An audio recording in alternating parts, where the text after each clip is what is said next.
It all happened so fast. We were just minding our business in our little corner of the galaxy when all of a sudden, a fleet of highly advanced spaceships blot out the sun and congratulate us on our soon-to-be induction into the Great Galactic Alliance. Apparently, some sort of automated exploration drone had found Earth, whereupon we were deemed scientifically advanced enough to initiate first contact with. Now saying that these aliens should have done some more research beforehand would have been an understatement. After all, not even 5 hours after announcing their arrival and invading humanity's collective personal space, they appeared to have already changed their minds. They powered up their engines, and just as suddenly as they appeared, they blinked out of existence. Only months later, when overzealous alien corporations, fringe governments, and independent explorers decided to come and have a gander at what the initial fleet had apparently dubbed sadomasochistic ketamine monkeys, were we told what had essentially happened. Apparently, humanity is slightly more violent, durable, and effectively balls-to-the-wall insane than the galactic average. So upon going through what was essentially humanity's collective browser history, did the ship's AI decide it wanted nothing to do with us? It made peace with its creator and warned its crew before initiating FTL and factory resetting itself. Personally, I'd wager it was at least partly humanity's unwavering pursuit for the weirdest, most disgusting, and, let's face it, just blatantly wrong pornographic material that made it decide to void its own warranty, presumably by bleaching its hard drive with a solar flare. Hell, I, like most young adults, probably made some not insignificant contributions to the data that lead to that poor AI's mental breakdown. Afterwards, the Council of Species declared that we were a species of dangerous sinners and estimated that it would take quite a while before we could safely be integrated into the larger galactic community, which I'm sure they don't particularly mind all that much. Unfortunately, without support from the Council, we are left virtually defenseless against the wrath of any and all significantly more advanced threats from beyond the stars, specifically the kind that tends to forego the stale monotony of cold calculating bureaucracy in favor of excessive DACA. Like, for example, the mysterious fleet of what we assumed were pirates and slavers that showed up in front of our doorstep 2 weeks ago. Their demands were very simple, if perhaps somewhat strange. They demanded the surrender of roughly 500 healthy human subjects into their custody without any funny business. While 500 humans might seem like a suspiciously low and arbitrary number, no amount of cost-risk analysis, alien weaponry, and perhaps even logic can dampen humanity's defiant spirit and neurotic desire to spit in the face of any form of authority. The public's outcry for retaliation and collective stoicism could be witnessed almost immediately. It was inescapable. Theories about this new threat dominated the news. Online message boards and streaming sites were filled with crazy conspiracy theories and hateful rhetoric. What's more, for one beautiful moment in history, politicians from all across the political spectrum stood as one and took a firm stance against sacrificing even a single person. All around the globe, the various nations' representatives held rousing speeches, preaching about unity and solidarity. If push came to shove, humanity would defend itself and never give up, never cower. Some spiritual and political figures even heroically volunteered to lead the charge against these intergalactic invaders if need be. So naturally, me and about 700 other human beings are now cruising through space, stashed in what I'd assume is a cargo hold at ludicrous speeds, away from our cradle world, our home, our little blue ball of bullshit and lies. That's right, all y'all fuckers are on my list now, or at least you would be if I had some crayons, a piece of paper, and a way to get out of these restraints. Tap, tap, tap, tap. Well, I guess it could be worse. I still have my inner monologue and a somewhat shaky grip on reality. That's at least more than I can say about some of these poor bastards. Most likely the powers that be had sought fit to only sacrifice those who, like yours truly, wouldn't be missed. Those acronym-loving bastards wouldn't even let us keep the black bags they used to forcefully jumpstart our undoubtedly soon-to-be successful space modeling careers. Tap, tap, tap, tap. I can't help but let out a deep sigh as the gravity of the situation begins to dawn on me. God, who am I kidding? I'm so screwed. Who knows what they'll do to us? What they'll do to me? I'd almost want to try and escape again. Or at least I would if it weren't for tap, tap, tap, tap. Ouch, motherfucker.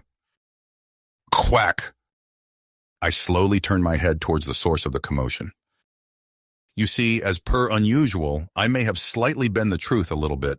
Aside from 700 humans, somehow a rather annoyed, crested duck managed to find itself trapped on board the alien spaceship and has been terrorizing us ever since.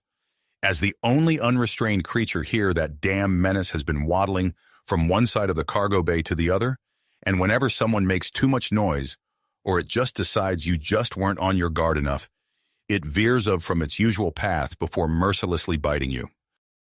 Tap, tap, tap, tap.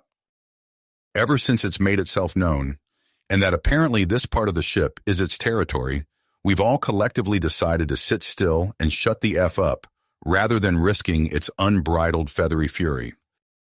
Suddenly a faint cough can be heard from across the room, followed by several quick, duck-sized tippy-taps. Quack! Ah, frick. Seems like it's found itself another hapless victim. Huh. Hey, wait a minute. My eyes fall onto a tiny stray feather, and with its owner distracted, I manage to quickly extend my body just enough to cup it with my chin before dragging it back towards my chained-up extremities. I don't think it noticed. I remark with a sigh of relief while violently prodding and wiggling the feather into what I assume is a space keyhole. Come on, come on! This always seems so easy in movies.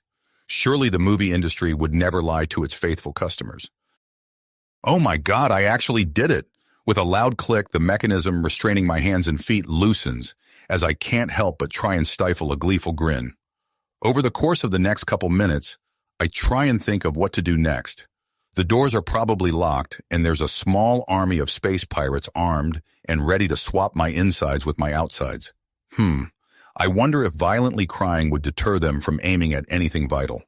Or perhaps they will sense the sheer amount of raw sexual aggression emanating from yours truly, and then they'll have no other choice but to accept me as one of their own. Yeah, that's right, I can do this. I just need to seem confident, in charge, and... shish. Right as I'm trying to psych myself up, the door to the cargo bay opens up and one of our captors struts in. Well, what do you know? They turn their head and look me straight in the eyes with a hungry, predatory glint in their eyes. I quickly slump back onto the floor as all my recently acquired confidence seems to dissipate into thin air. Shit, please ignore me. Please ignore me. I'd only encountered their kind once before when they herded us to what I assume was some sort of med bay, where they implanted us with basic translation chips. Apparently, they got a bit handsy with some of the less fortunate captives. As for the nature of our captors, apparently they're called the Galchians.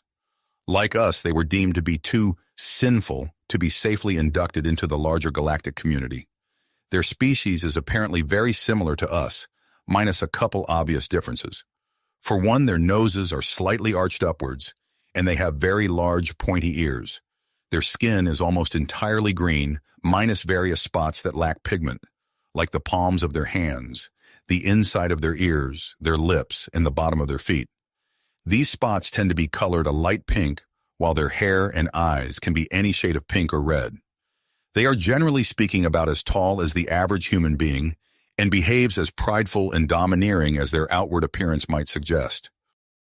While most of the Galchians I've so far encountered sounded female, apparently sexual dimorphism is a lot less apparent in their species. With this in mind, I fear I may have successfully concluded peaceful and amicable negotiations through unconventional channels regarding future relations, as well as the possible adoption of alien agricultural techniques, by which I mean that I got catcalled by Chuck from hydroponics, and I was too nervous to do anything but smile and wave. Why hello there, though, guy. What's gotten you so fired up? I look up at the source of the high-pitched voice. As I had feared, the 505 goblinoid is looming over me, with a broad sneer plastered on her face and a sadistic glint in her eyes. With my resolve quickly ebbing away and a faint blush appearing on my cheeks, I practically freeze in place while grasping for words. Listen here, Pinkskin. I've been tasked with dragging one of you hairless primates back with me to research and development for further testing. Perhaps if you behave, we'll loosen your restraints and give you some, Additional privileges. Doesn't that sound nice? I regard the vomit-colored nuisance with a suspicious stare as I weigh my options. Her offer sounds pretty good, perhaps a little too good. After all, what do I have to lose? It's not like I'm going to get anywhere by staying down here with the rest of humanity's most eligible bachelors. Well, yes, I think that might be nice. Correct answer, human. Now then, I'm afraid there's one more tiny formality that has to be taken care of. You see, I first have to make sure that you won't try to bite someone or escape. So to prove you're a good boy, she promptly turns around, grabs the back of her shorts and lowers them ever so slightly. Be sure to give me a big owl smooch on the cheek. You have to be kidding me? I ask incredulously, as the goblinoid's partly revealed cheeks sway only mere inches away from my face.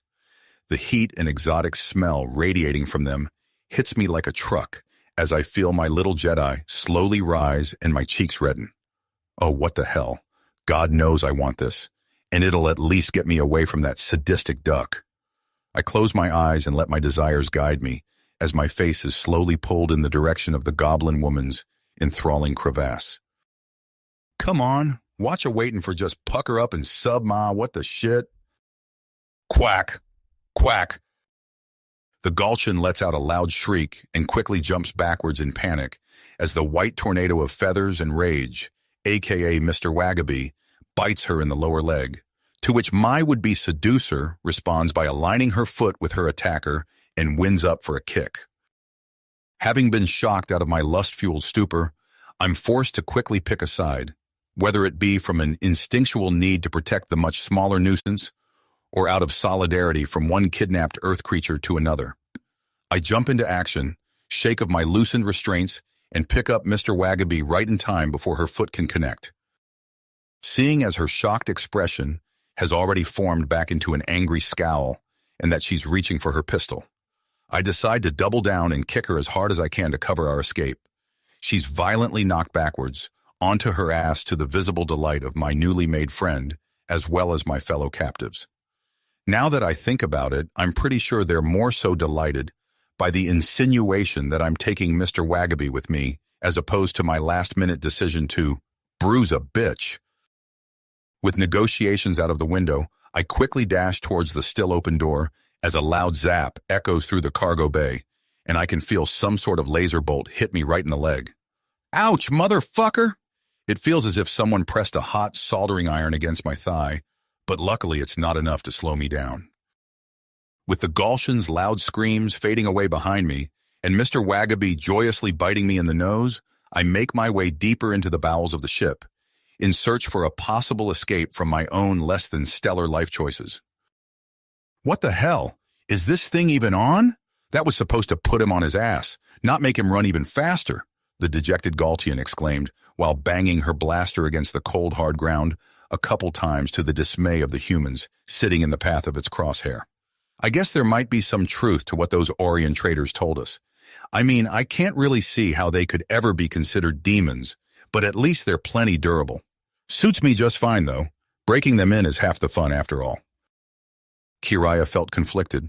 On one hand, she knew she shouldn't have acted so rash and attacked that strange winged creature, even if it did initiate the confrontation and tried to get between her and her soon-to-be plaything.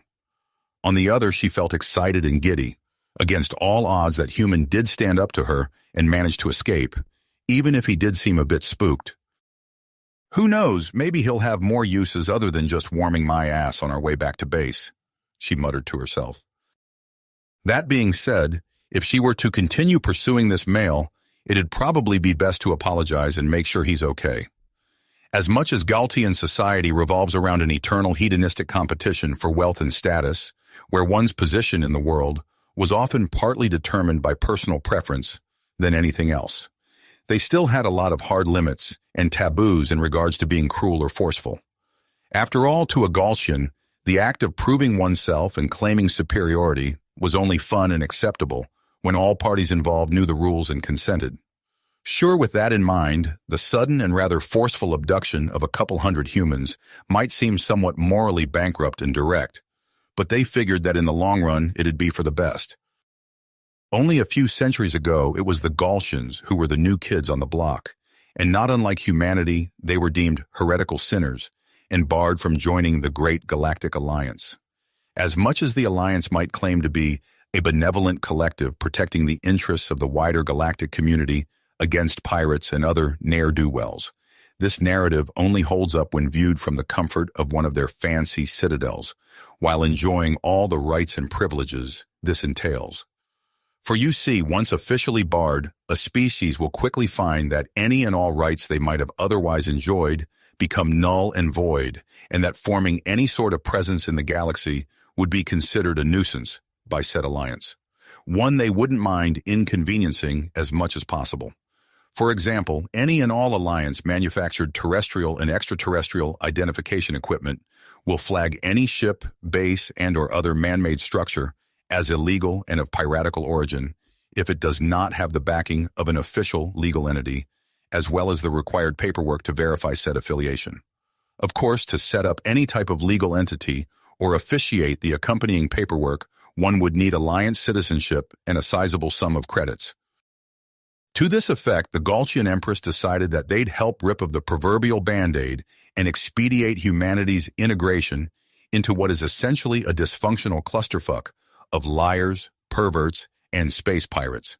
The faster that humanity accepts its place in the coalition and learns how to play ball with the other undesirables, as the Alliance might put it, the faster they'd be able to grow and develop further as a species in a galaxy that largely looks down upon them. Or at least that's the narrative that got formulated on the way to Earth after their first instinct told them to bum-rush humanity with dubious intent and a sizable helping of moral relativism.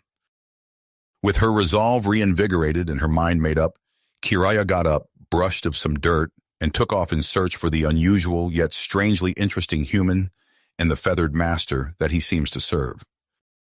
You know, when I started following you, I'd assumed your heightened animal senses could lead us somewhere safe, somewhere we might be able to rest and not some stuffy, dark ventilation shaft filled with creepy crawlies for you to munch on.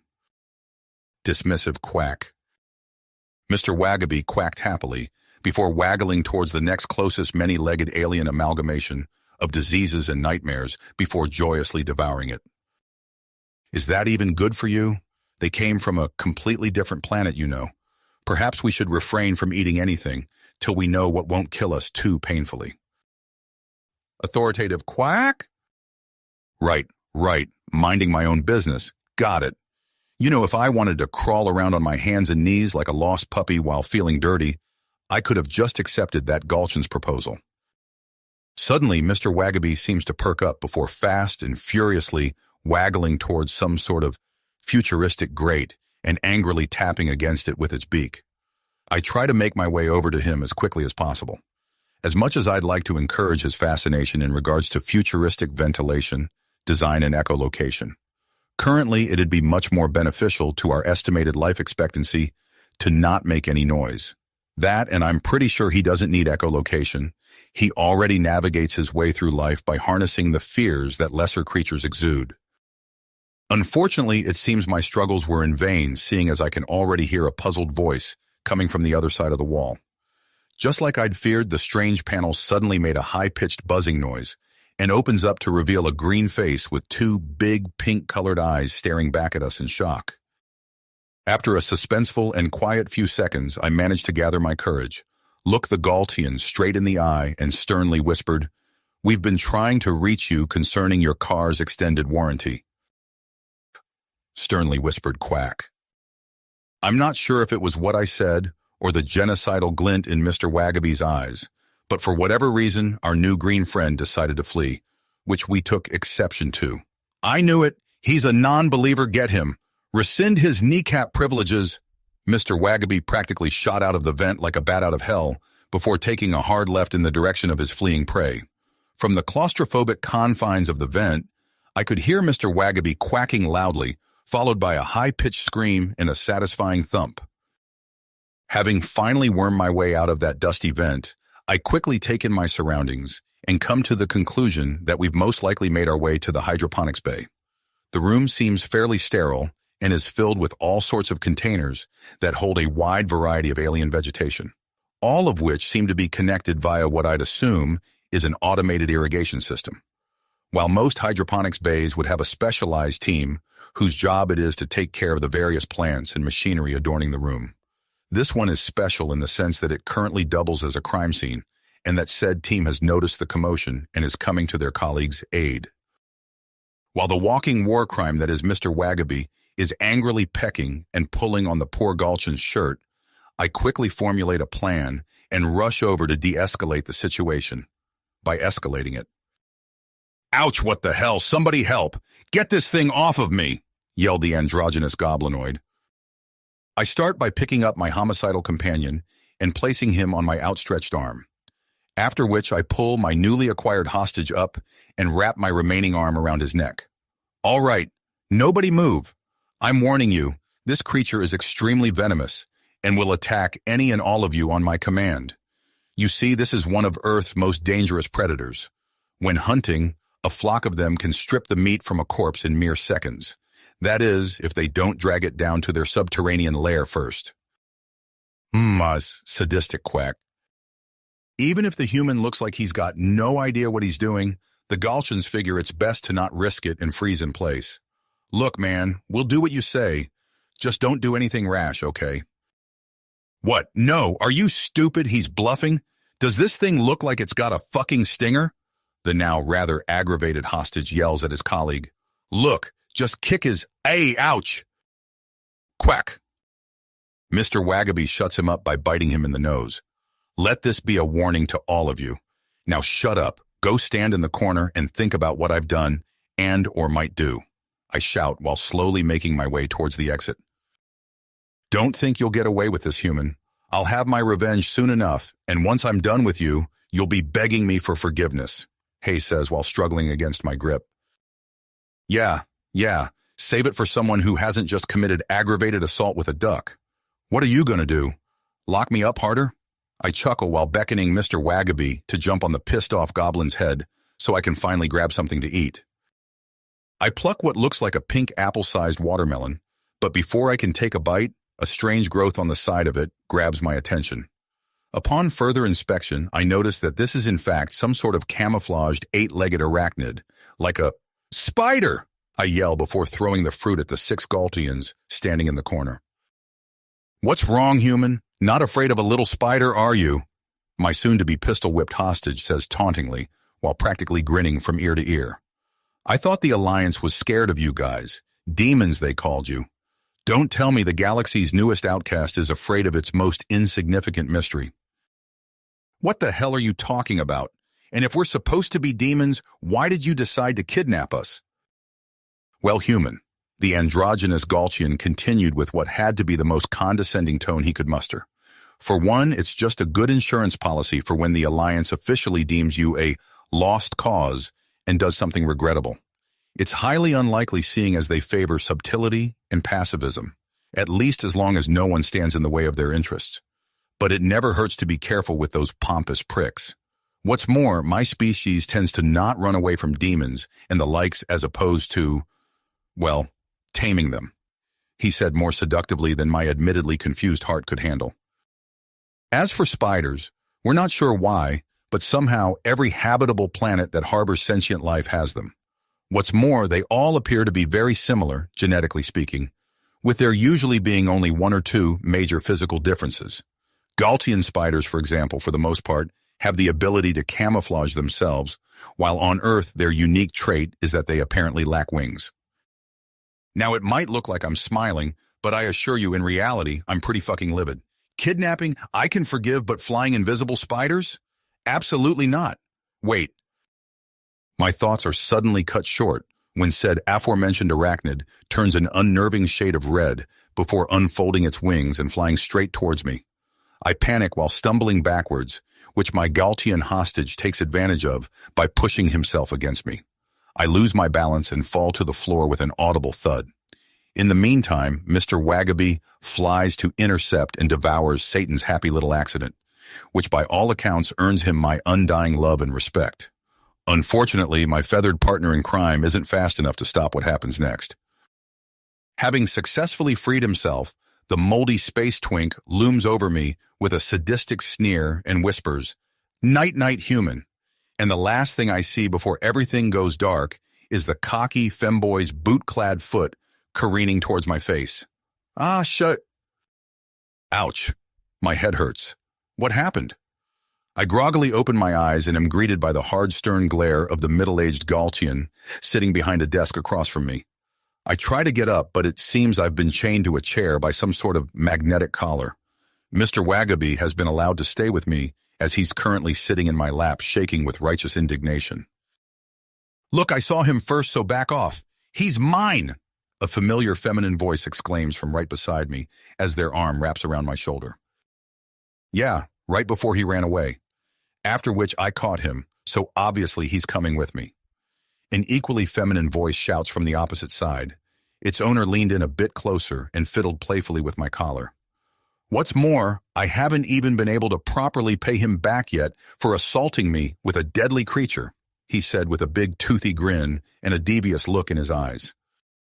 Something I assume you were going to do when I found you dragging him in the direction of the crew quarters instead of hurrying him to medical, retorted the person on my left. Oh, please. You heard the doc. He was fine. Plus, I wasn't going to do anything untoward. I just didn't want to hand him over to you security goons just yet. At least not without letting him have a nice long rest and asking him a couple questions first, that's all, the green femboy on my right exclaimed, while looking rather insulted. It's not like I was the one who shot him. Yeah, well, I wasn't the one who last month got caught, and I quote, performing extracurricular activities beyond the scope of one's employment, involving the ship's agricultural assets, specifically those meant for consumption. I may be just a security goon, but at least I know not to fuck the veggies. I take offense to such blatant attempts at character assassination, madame, for in said report it clearly states that no evidence was found to corroborate these baseless allegations. Audie, was it because you ate? I did not eat them. Both Galtians were apparently fighting over whose ass I should kiss, both literally and metaphorically, which wasn't too hard to imagine seeing as they were both practically draping their bodies over and against me. Silence! The annoyed Galtian across from us yells, at which point both assailants swiftly fall silent. She lets out a loud sigh while massaging her temple before turning to me. Your name is Fredward E. Dilko, is that correct? Yes, ma'am, I nod. Do feel free to call me Fred. All right then, Fred, you may call me Saliva Straba, and I'm the ship's head of security, which means I'm also in charge of making sure that all humans safely reach ISOR station, something you've made vastly more difficult with that little stunt you pulled back there. So let me ask you just one tiny question. Do you know why you're only chained to that chair and not the exterior of my ship as the world's saddest excuse for a bumper sticker? My irresistible charms, irreplaceable human prowess, and out-of-the-box thinking skills? I asked jokingly with as much confidence as I can muster. I take it that you desperately need me for something? The middle-aged goblinoid stifles a chuckle and a snort before turning some sort of security monitor towards me. To my surprise, it seems I wasn't the only one who managed to escape. The entire cargo bay was practically empty, aside from a couple feathers and those futuristic-looking restraints. Throughout this entire ordeal, the other two space goblins seemed contented with simply following along and giggling at my discomfort. I wish I could just wake up from this embarrassing nightmare. You see, your species is apparently much more devious and unruly than we'd initially expected. What's more, blaster bolts already seem fairly ineffective, and I'm pretty sure my ship is being dismantled from the inside out as we speak. Woohoo, spring break! Silva is cut of as a shirtless and fairly muscled human male can be seen running past her office. He's shouting erratically while holding a vat that's leaking some sort of pink liquid. She reaches over to her desk built-in communicator. Yeah, it happened again. Pretty sure he's running towards research and development. Please hurry. Every time he does that, it fucking grates my soul. Not long after, a small team of Galtians can be seen running in the same direction as the young man, carrying large rifles and even larger butterfly nets. Don't worry, Fred. Nothing we can't. A couple loud zaps can be heard, followed by various screams that sound both Galtian and human in nature. Handle, she says with a tired expression. Now then, while I'd hoped for a somewhat bigger candidate pool, Considering the current circumstances, I fear it can't be helped. You see, Fred, whether your species likes it or not, sooner or later it's going to have to officially join the coalition and rub shoulders with the rest of the galaxy's bad guys, as the Alliance might put it. So to expedite this process, you poop-flinging primates need a liaison, someone who bridges the gap between our species and who all other humans can flock towards and see as an example. Preferably the kind of example that already knows how to please their Galtian betters. She playfully winks at me, to which the Galtians on my left and right respond to, by possessively wrapping their arms around me, followed by them staring at the older Galtian in a manner that seems to mean, back of, he's ours. She chuckles before handing each Galtian some sort of remote control device. Don't worry, the inner circle has already been briefed concerning today's events, and I'm happy to inform you that you're both being promoted, in a manner of speaking. So in other words, he's all yours. Both of them seem to lighten up as they eagerly accept the devices. Now, as you may have already guessed, Fred, you will be said liaison. After all, you've proven to be plenty resourceful and have undoubtedly already made quite an impression on the other humans when you escaped. As for Kiraya and Ludus, they will act as your guides and be in charge of training you. To this extent, I have given them both the proverbial leash to that collar of yours. With it, they'll be able to lead you in the right dire bzzz. My entire body begins to twitch and jerk as a painful current discharges from the collar. Ha ha ha ha, whoops. Sorry guys, just wanted to test it out and pressed the wrong button by accident. The androgynous Galtian muttered apologetically with a nervous smile plastered across his face. Well then, I guess we'd better wrap things up. I want the three of you to start preparing for your new assignment. Once we land, you'll head towards the Spire for a more thorough explanation concerning your duties and responsibilities. From then on, you'll take your orders at the Bureau for Alien Affairs. After having been elected as humanity's liaison, my newly appointed guides lead me to the crew quarters, where I'll be allowed to stay in my own room until we land tomorrow morning. Upon my arrival, I freshen up and fill up the bath, so Mr. Wagaby can swim for a while as well as wash of the blood of his countless victims. Well, our escape may have failed, but that may be for the best. After all, it's not like there's anywhere we could have escaped to. What do you think, Mr. Wagaby? Pragmatic quack quack. Yeah, I agree. Let's just try to get along with our new green friends. They don't seem particularly ill-natured, and we're going to need to rely on them if we want to survive, for now at least. And hey, at least we've got each other. Optimistic quack. I sit down on the couch and try to rest, as I'm suddenly interrupted by a knock on the door. Come in, door's open. The red-haired, red-eyed Galtian I've come to know as Kiraya confidently struts into my room. Hey, Hummy, figured we should probably get to know each other a little bit better, seeing as we'll be spending a lot of time together from now on. Plus, you look like you could use some company. Furious quack. Oh, and, I'm very sorry for, trying to kick your friend. I just got a bit scared and almost lost my cool there. You shot me! Shot is such a harsh yet accurate word, but in my defense, that was just supposed to knock you back onto your knees. You know, where pretty boys like you belong. She takes a seat on the couch next to me and ruffles my hair teasingly. We endure the awkward silence that follows as our eyes periodically meet, but for some reason, I just can't find the right words to describe what I want to say. Right then, as I'm about to get up and grab a drink, Kiraya grabs my hand, inspects my palm, and yanks it closer to hers. Before I can protest, I can feel her fingers interlocking with mine.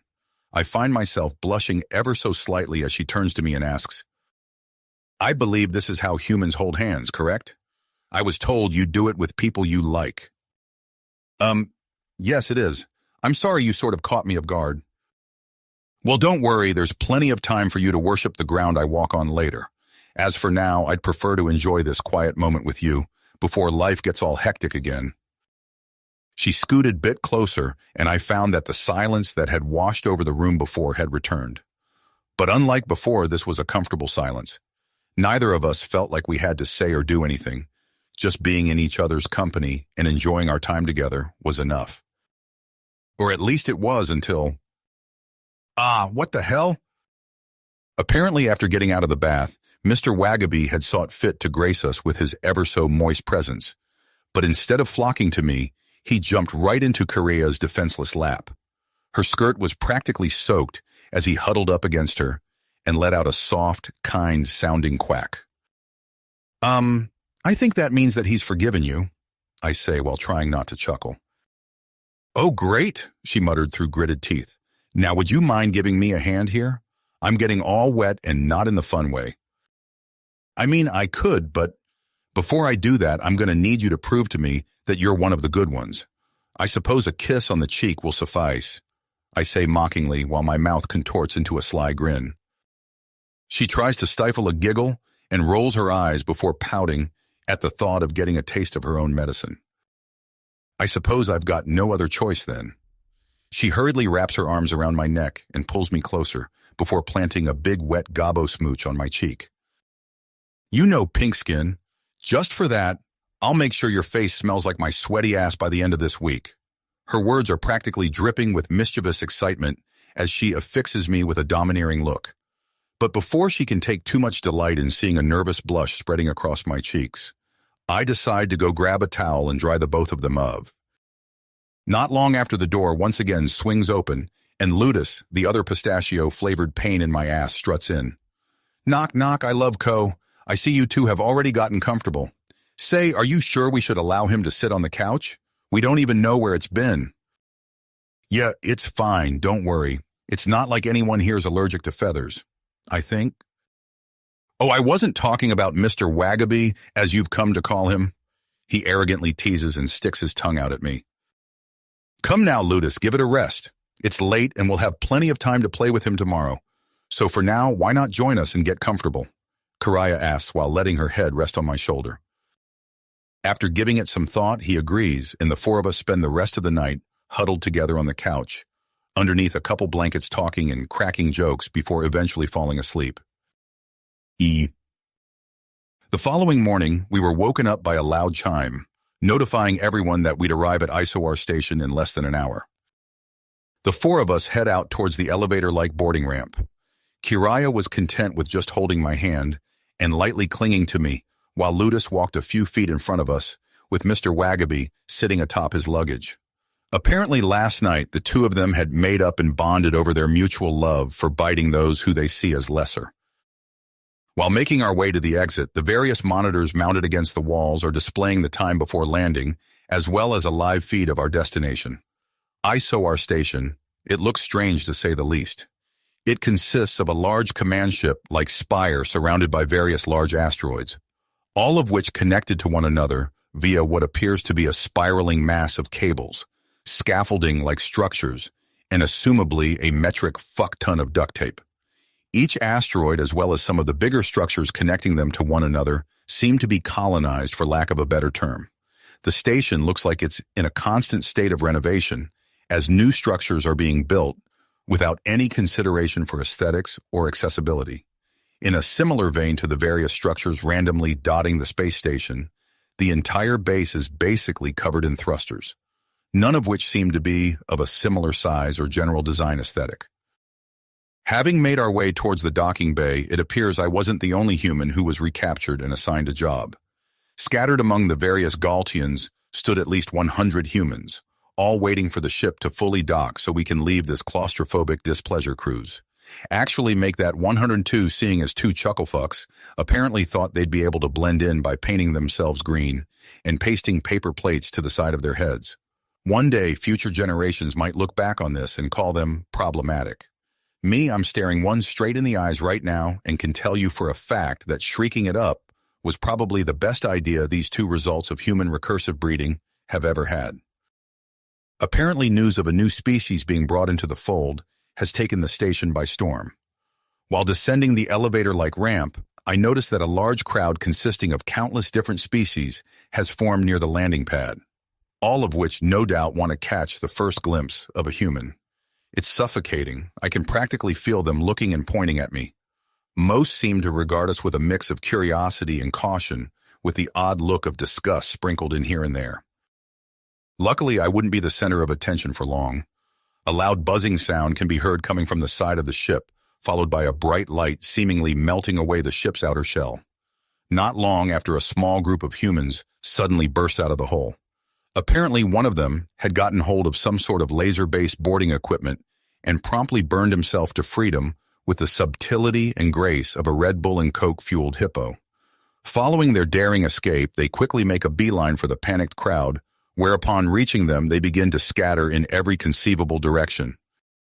I can only look on in shock as the fire alarms blares loudly and people begin to panic, all while some kind of fire-retardant foam rains down from the ceiling.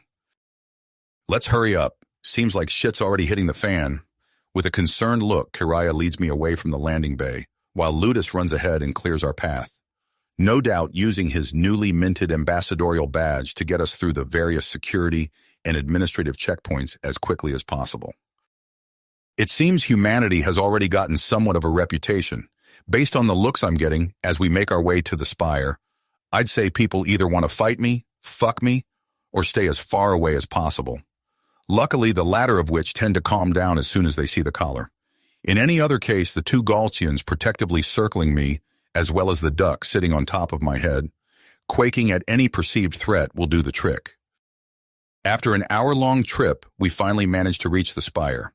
It's absolutely gargantuan, an impressive feat of xenoengineering about the size of a small planetoid, which made the fact that the bottom of one side is completely covered in some kind of untranslatable writing even more impressive. Before I can continue inspecting the strange scribbles, Ludus and Kiraya hurry me inside.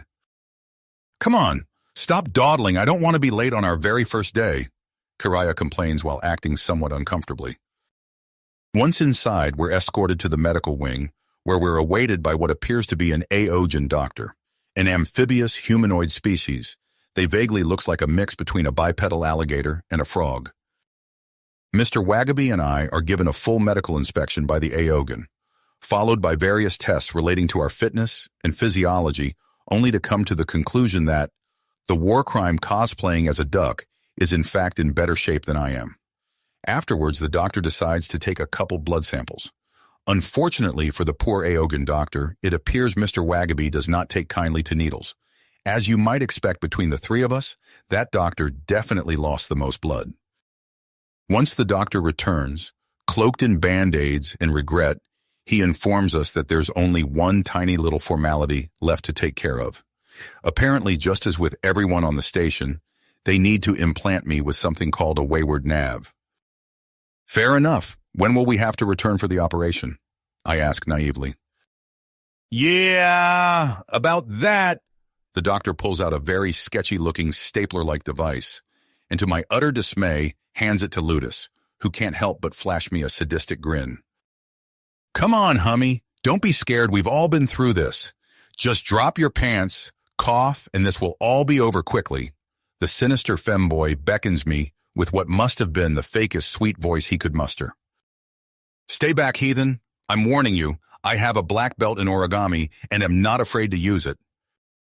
"Don't worry, Fred. He's just supposed to inject it into the back of your ear. It's just a tiny pinch. You'll barely feel it." Kiraya informs me with a toothy grin as she witnesses her two idiots making fools of themselves. I make a beeline for the exit, but right before I manage to reach the door, Ludus catches up to me and tackles me to the ground.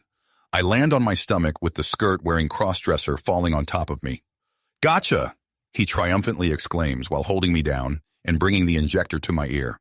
"Now please hold still while I penetrate you with this large, hard..." Click, click. "Chip injector, he, he teases while inserting the wayward nav. "See? Wasn't so bad now, was it, you big baby?" Yeah, just get off of m... Please tell me that's just a can of Monster in your pocket?" Yeah, of course. Don't worry about it." Ludus's disposition suddenly shifts as he gets up as quickly as possible. He sounds a lot more nervous and embarrassed as a vibrant pink blush begins to appear on his cheeks. "I'm sorry about that. I didn't think... I place my hand on his shoulder to reassure him it's no big deal, when Kiraya impatiently speaks up. "Look, it's already getting pretty late, so if you two are finally done frolicking about, can we please get a move on and head to the bureau?" On our way there, I reach for my ear and begin to rub my thumb against the spot where they implanted the wayward nav. Don't worry, you'll hardly notice it, Ludus informs me. Many people, and in some cases entire species, regard this junk heap as their home. But thanks to the Alliance and their corrupt goons, we can't exactly stay in the same spot for long. So with this in mind, the wayward nav was created. In layman's terms, it allows its wearer to instinctively find their way back to the station. All you have to do is concentrate on it, and you'll be able to subconsciously estimate ISOR's distance and direction, no matter where you are. He sighs while regarding me with a surprisingly earnest expression. Look, I know it might not be what you expected. It may not be the prettiest or most comfortable place to be, but to many it's their home, the only one they still have left. So in time, I hope you come to see it that way as well. You're one of us now after all. So don't worry, every race gets fucked with at first. First few years are always the hardest, but in the end, it's just a matter of proving yourself. Eventually, the four of us would arrive at the Bureau of Alien Affairs. It kinda looks like a large refurbished hallway made to look like a 1940s police station. Most of the furniture looks like it was made of some sort of oak-like wood, with filing cabinets adorning both walls, making the already cramped hallway seem even more claustrophobic. Here and there, we can see random stacks of paper and binders strewn about, while hundreds of employees either are sitting behind all manner of computer-like devices or hurriedly move from one end of the endlessly long room to the other. One of the senior staff members promptly approaches and informs us that we're being expected by Mrs. Barasas, who's sitting in her office at the other end of the room. With a loud sigh and silent resignation, we make our way to said office. On our way there, we're forced to climb over a couple pieces of furniture and risk knocking over quite a few stacks of paper. Upon seeing us, Mrs. Barasas' secretary beckons us inside where we meet the woman that from now on will be bossing us around. Apparently, Mrs. Barasa is a Kalesa, the first species to be deemed sinful and cast out by the Alliance. They have an aptitude for mathematics, statistical analysis, and are apparently brilliant tacticians. What's more, they're responsible for inventing, creating, and/or replicating most of the technology that the coalition of space pirates uses, including ISOR station. They evolved from a carnivorous, plant-like species that made use of pheromones as well as the glue trap, like skin in between their extremities, to trap prey and slowly consume it, like some sort of macabre death hug. They may not be the strongest or capable of species, but due to their dedication, sacrifice, and generally cold, pragmatic decision-making skills, they have gained the respect and loyalty of all who fly under ISOR Station's proverbial pirate flag. Good afternoon, everyone. Please make yourselves comfortable. We have a lot to discuss. It seems the Alliance's stance in regards to humanity has taken a very interesting turn, one that has led to much concern within the inner circle. You see, it seems that the situation on Earth has taken quite an interesting turn. While at first we assumed that the Alliance would simply ignore humanity until the right opportunity to officially disavow your kind presented itself, it seems that they may not have completely given up on you guys after all. Not even half a day after the 4th Galtian Fleet left your solar system, an Alliance diplomacy vessel and various smaller security ships were spotted traveling to Earth. According to our spies, it appears that they may have adopted a similar strategy to the one used by the Galtians, if perhaps somewhat less forceful and more specific in regards to their human acquisition and acclimation techniques. I let out an indignant chuckle at the Kalesa's tactless attempt at downplaying their crimes. You mean to tell me they're not simply resorting to kidnapping? Listen, I'm sorry it wasn't the luxury cruise you expected, but if you want to blame anyone, blame the Galtians. They're the ones who jumped the gun because they can't keep it in their pants, Mrs. Barasa says while disapprovingly glancing at Ludus's still somewhat noticeable skirt tent. Now, if you'd allow me to give you some advice, get used to it. I'm afraid that's, while a little extreme, simply how things are done out here. I mean, what part of coalition of space pirates do you not understand? We don't exactly have the resources or manpower to sit around and ask nicely, especially with the way the Alliance is breathing down our necks as of late. We simply can't afford to take any risks. Say, he is being awfully mouthy, especially considering 2 Galtians were assigned to keep tabs on him. Didn't Saliva gift you 2 those leash devices she's so fond of? Well, she did, but you see, I haven't figured out how to use mine yet. Yes, and I think mine's a little bit broken, so... Kiraya and Ludus explain nervously, while Mrs. Barossa in turn regards them with a skeptical stare. How very convenient. Regardless, I have no time for these games. Just make sure that next time he at least has the decorum to know when to hold his tongue or put it to better use. Pat, pat, pat. Pat, pat, pat. Having gotten annoyed with the Kalessa's less-than-stellar demeanor, Mr. Wagaby figured that the best way to voice his opinions would be to angrily peck away at one of her desk legs. Pat, pat, pat. With each peck, her desk vibrates ever so slightly, and she's either not aware of it or simply trying to politely ignore him, while quietly getting more and more frustrated at the admittedly silly spectacle. Based on the way one of her eyelids is twitching, I'd say it's probably the latter. Now then, Mrs. Barossa starts, in order to properly anticipate the Alliance's next move, as well as figure out how best to integrate and interact with humanity in the future. I'm going to need to ask you a few questions. Please take this seriously. This will greatly influence future diplomatic relations between your people and the Coalition. First question, on a scale from 1 to 10, how likely are you to recommend the Coalition of Space Pirates to your friends and family? For the next 2 hours, I'm forced to answer hundreds of questions, various different kinds of hypotheticals, and on 2 occasions, I find myself ranting about the order in which someone should prepare cereal. Each time, I find myself arguing a different point. Okay, so let me get this straight. Mrs. Barossa starts off.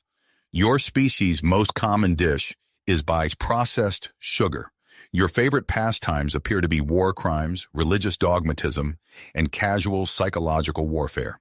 The most prevalent political system is, in your words, not working out as well as we'd like.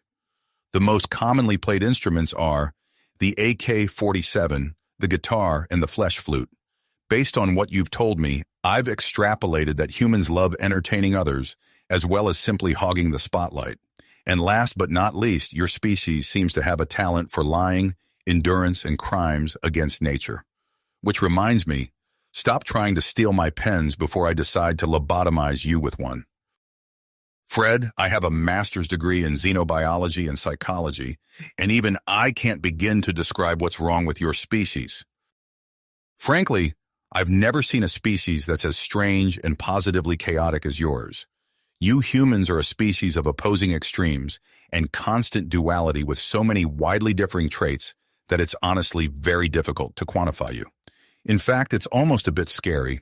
I'd slap another collar on just to be safe, but I'm afraid your Galtian friends might just accidentally break the remotes to that one as well. It is at this point that my Galtian friends couldn't hold back their curiosity and decided to ask some questions of their own. Psst! Why do you guys have that many nuclear weapons anyways? Kiraya asked somewhat nervously.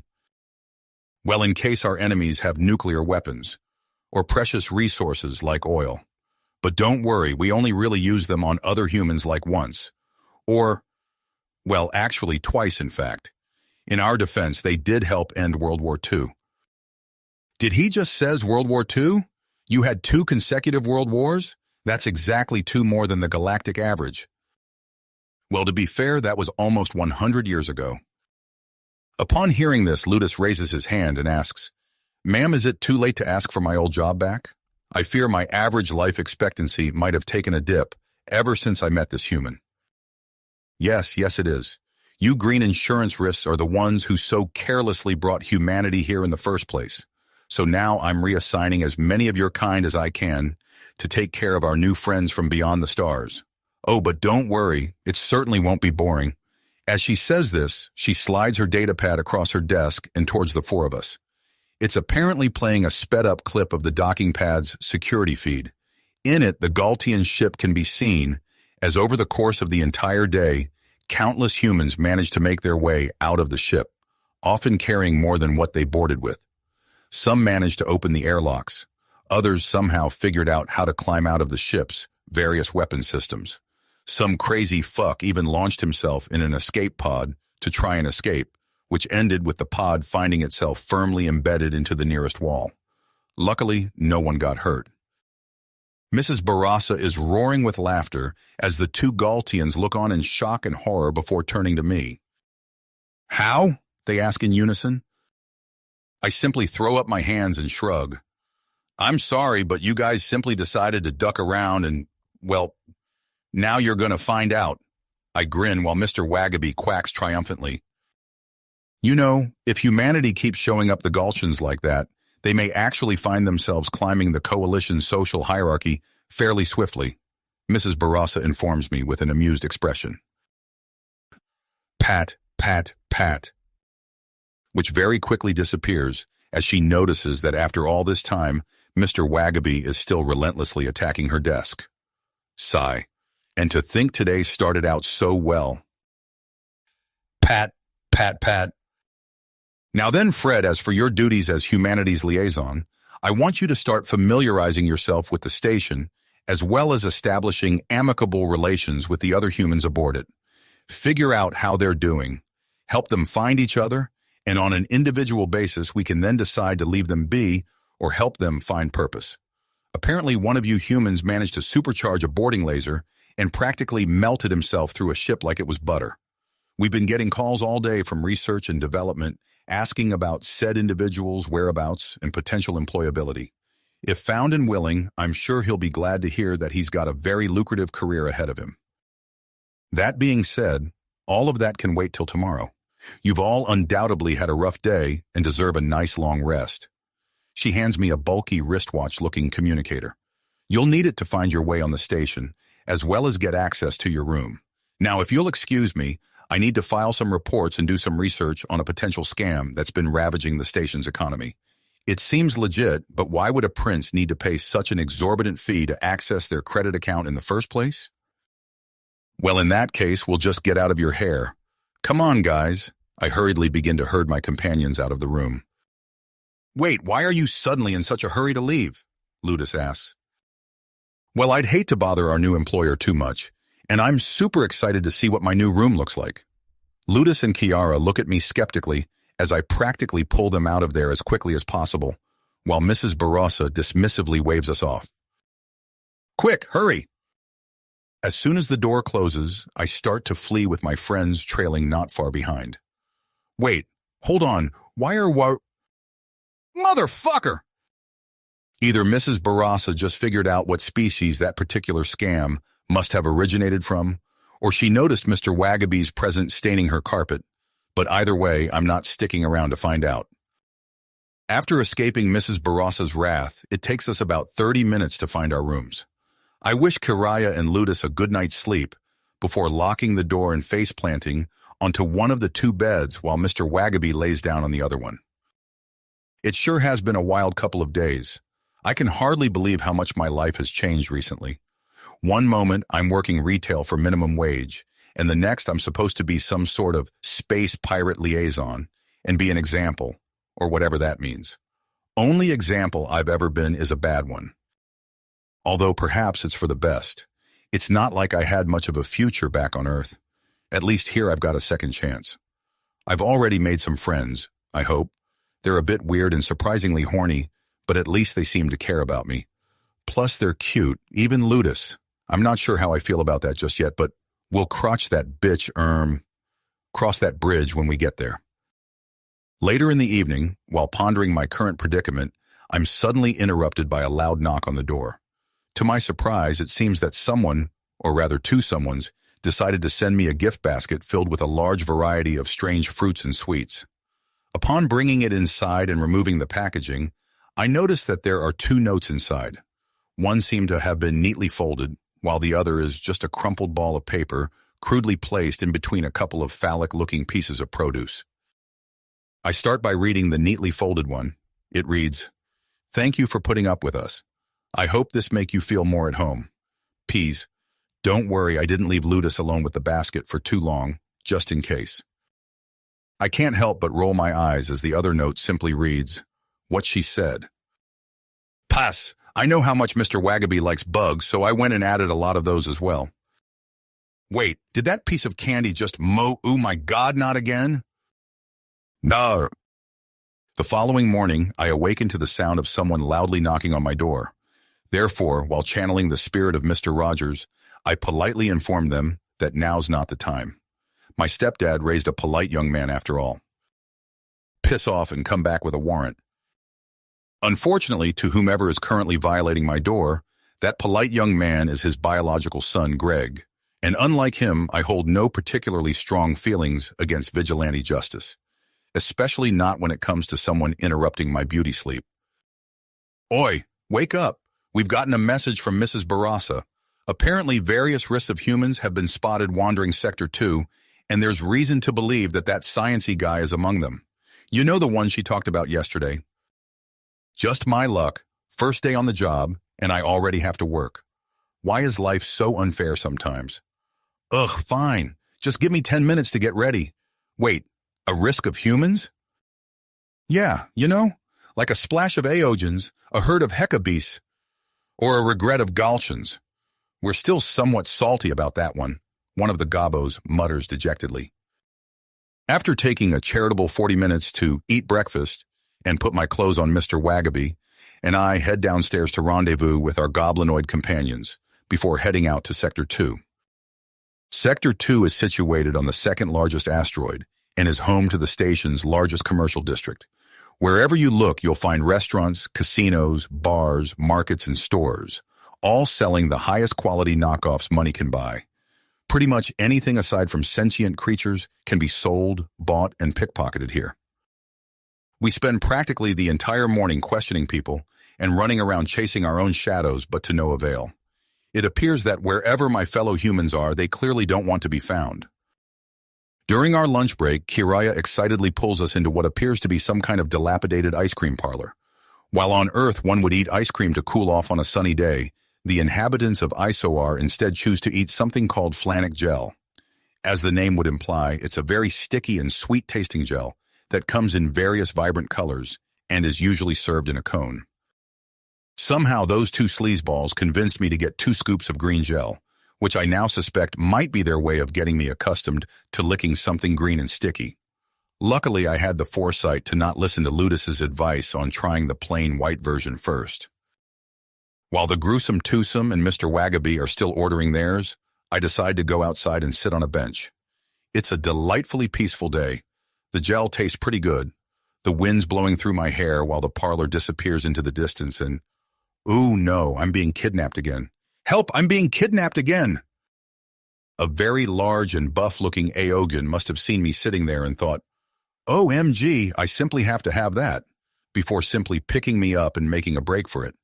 I try to struggle free, but alas, he just seems to shrug it all off without any sign of discomfort or annoyance. Unfortunately, I can see my companions running out of the parlor and chasing us right as the buff Aogan decides to take a left turn towards the seedier part of town. After only a few minutes of running through Bumfuck Avenue, it appears we've already reached our destination. The burly Aogan rushes into what appears to be some sort of futuristic pub before loudly yelling, Marcia, I found one. I get the buzzsaw. This is not a drill. To which I confidently, and without weeping mind you, interject by yelling, Marcia, do not get the buzzsaw, or the drill for that matter. To my surprise, a human female comes rushing in from a room behind the bar, holding what must have been the Turbo Circumciser 9000. What's up? Whose ass cheeks need widening? The green-haired punk chick bellows while revving up the oversized pizza slicer. Oh shit, it's you! I take it you witnessed my daring escape and how I bravely fought one of them off. Yeah, and you Frenched that green chick's starfish like there was no tomorrow. She chuckles. As much as it seems unwise to contradict heavily tattooed people holding dangerous power tools, it has to be said that I did no such thing. It might have looked like I was about to, but I assure you that was only a clever ruse to lure her into a false sense of security. Yeah, riveting story, bucko, but if the two of you are done discussing semantics, would you mind, the large Aogan interjects while tugging on my collar. Oh shit, yeah. Hold still, Freckles. Wouldn't want to turn your Adam's apple into applesauce. she says while not so carefully bringing the buzzsaw closer to my neck. I close my eyes upon hearing a loud, shrill buzz as the saw makes contact with the collar. Sparks fly everywhere, but after what seems like an eternity, the collar finally falls to the floor with a loud clang. "There you go, hun. You're free now. No more goblin butt sniffing," Marcia says mockingly while powering down her buzzsaw. "Unless, of course, that's what you're into. In which case, no judgment here." "Thanks, but you see, I wasn't exact—" "Look, there he is!" Ludus yells while pointing at me as they rush into the seedy bar. My collar must have had a tracker in it, seeing as they're both holding and staring those leash devices. Marcia and the Aogan protectively jump in front of me and ready themselves for a fight.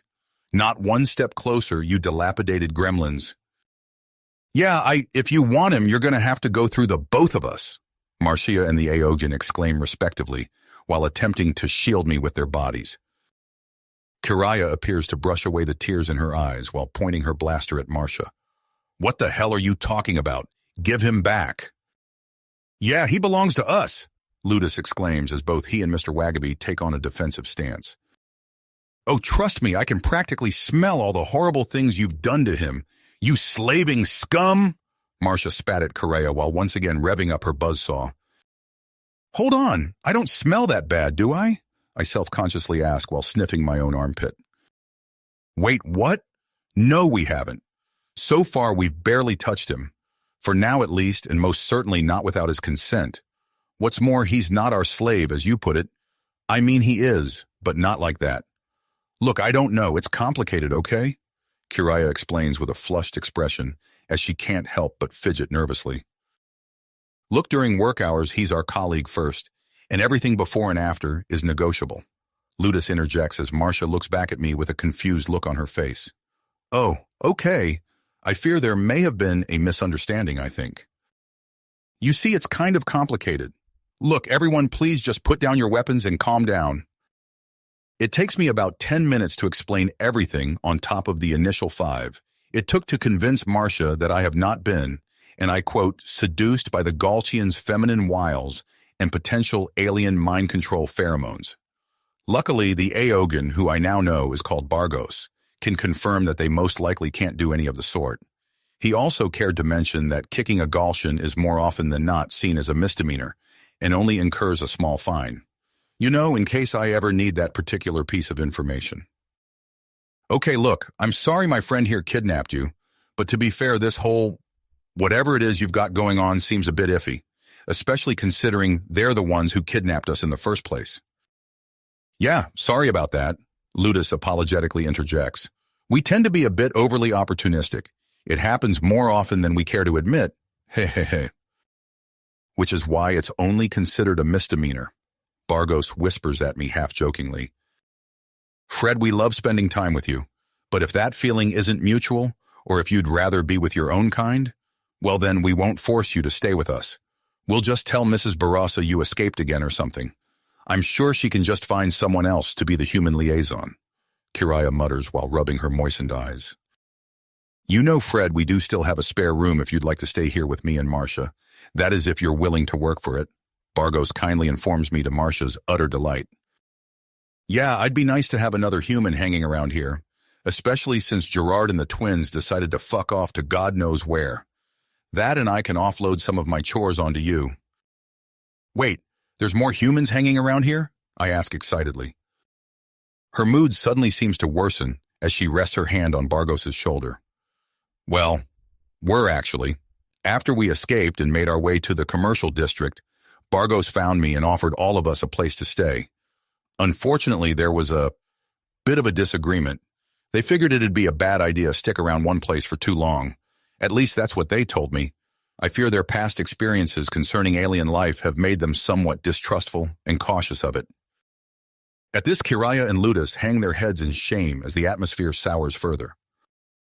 "Look, I'm sure you two aren't solely to blame for this mess, and the fact that you feel bad about it at least proves to me you're not the evil little gremlins that I pegged you as. All you can do now is try to help make things right and make up for the mistakes you and those involved have made." "Talk like a real shrink," I remark jokingly, to try and somewhat lighten the mood to which Marcia reacts by giggling a little. That's because I am one. Clinical psychology by Ach. Of course, that was before this little identity crisis happened, and I became a bartender, she says while motioning at her entire punk rock getup. Which reminds me, let's swap contact information so I can send you the bill for this consultation later. She playfully sticks out her tongue at me. PH, suck my D. The two of us swap communicators and at each other. Oh, and be sure to tell me if you hear anything about any of the other lost humans on the station. As the newly assigned human liaison, I fear I'm now sort of responsible for their well-being, as well as making sure everyone gets the second chance they otherwise wouldn't have gotten back on Earth. I might not be entirely qualified and very likely to fuck things up, but at least I won't have to do it alone. While saying this, I turn to Mr. Wagaby and the Gulchins. So I guess what I really mean to say is thanks for the offer and the kind words, you guys, but I'm afraid I've already made up my mind. I belong with these insurance risks. I mean, look at them. They'd be lost without me. Marcia's sudden initiative surprises me as she picks me up and hugs me tightly. Well, I'm going to miss you, Fred. It was really nice seeing another friendly human face around here. So promise me you and your friends will come by once in a while, okay? 10% off on all your drinks, Bargos jovially announces while joining our hug, followed by Mr. Wagaby and the two Gobos. We can voice chat later tonight, so be sure to not get kidnapped again on your way back home, okay? Marcia remarks. Oh, don't worry, Ludus says as he and Karaya grab hold of my legs and arms respectively before picking me up. We'll make sure he doesn't leave our sight, followed by Mr. Wagaby, who decides to plant his feathery, unemployed ass on my chest. After everyone had said their goodbyes, the two devious goblins once again drag our hapless hero back to their lair, all while cackling maniacally. You know, Fred, I'm kind of happy they got rid of that collar, Karaya remarks. That thing was way too heavy and impersonal. Well, I'm glad you Yeah, we should have tossed it out way sooner and gotten him something more comfortable and personalized, Ludus chimes in. Ooh, yeah, and with our names on it. Guys, you're just kidding, right? Right, guys? The cheeky goblinoids snicker and ignore me while continuing to carry me back to the spire. Wait, Marcia, Bargos, I've changed my mind. Please come and get me. I'll work minimum wage. To which I see the vague aquamarine outline of the Aogan try to step out of the pub before being dragged back inside by what must have been a feminine human arm. It promptly waves me off, leaving me to my fate. Traitor! AD. I could hardly look at the scene in front of me. The stench alone made me sick to my stomach.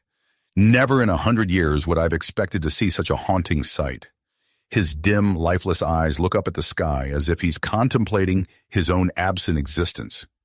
I felt someone's hand resting reassuringly on my shoulder, no doubt trying to divert my attention elsewhere. Unfortunately, I just can't seem to pull my gaze away from the poor, pitiful creature laying there lifelessly in a pool of his own blood and viscera. What truly caught my attention wasn't just the fact that said creature had passed. No, it was the way in which the body had been desecrated post-mortem. 4 mangled holes filled with his own brown-reddish, dried-up blood adorned the Flanian's lips, which no doubt had once held the proud, elephant-like creature's tusks. Both hands seemed to have been surgically removed, while the nails on its feet had been carelessly torn off. Whoever did this clearly wasn't just evening a score. The display in front of me suggested something more, something much worse. A demented mind hell-bent on sating some sick, twisted carnal desire, or a deluded psychopath indulging in some sort of morbid curiosity.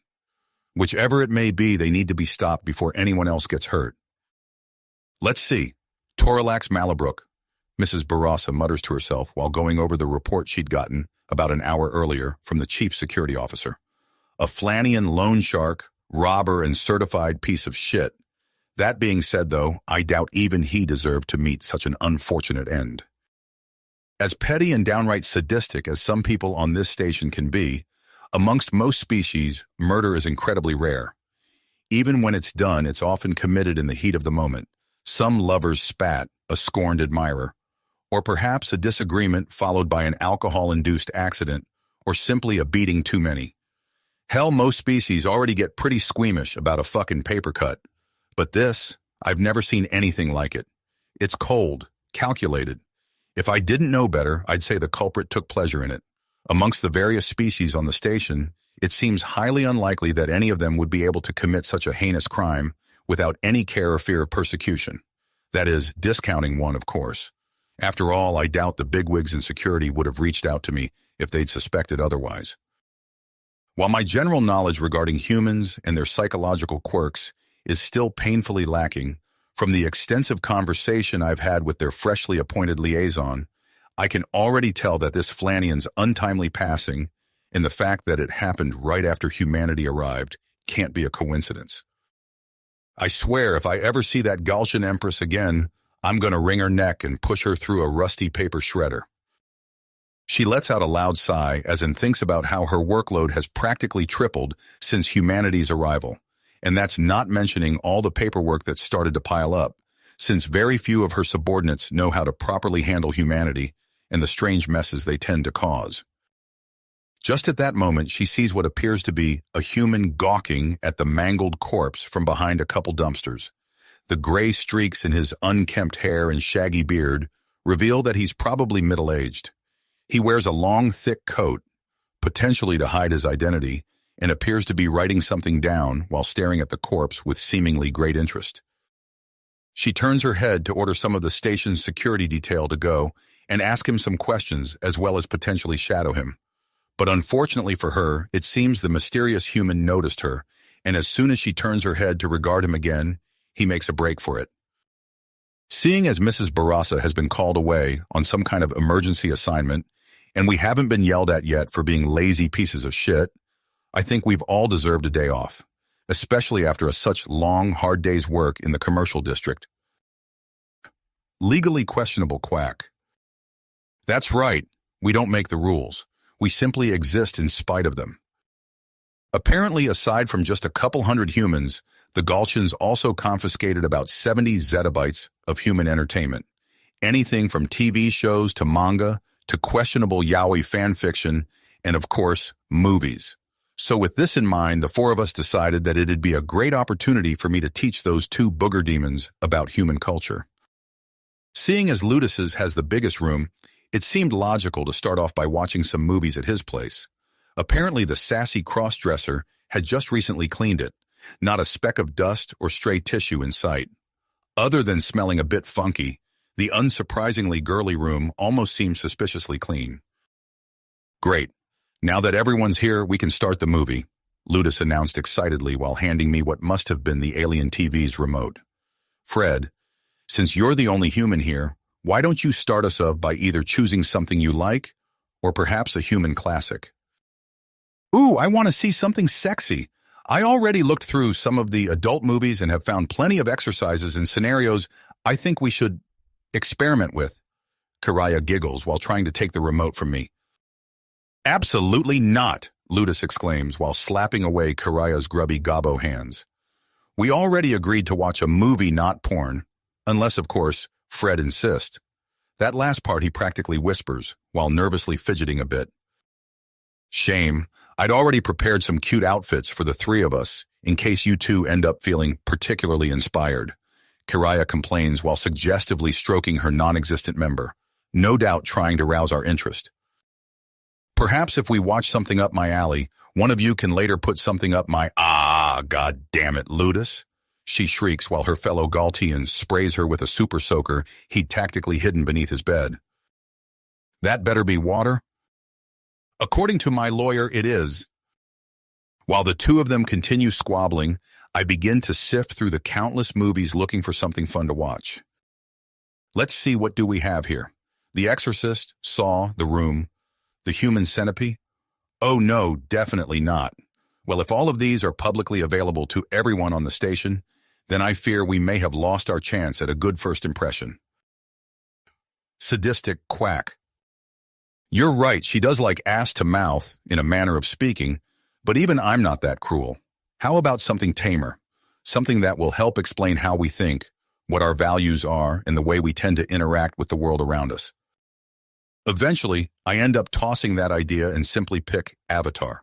Upon putting on the movie, the two bickering goblinoid aliens quickly piped down and took their seats next to me. They initially seemed to like the movie, even though I have to pause it once in a while to answer questions and add context.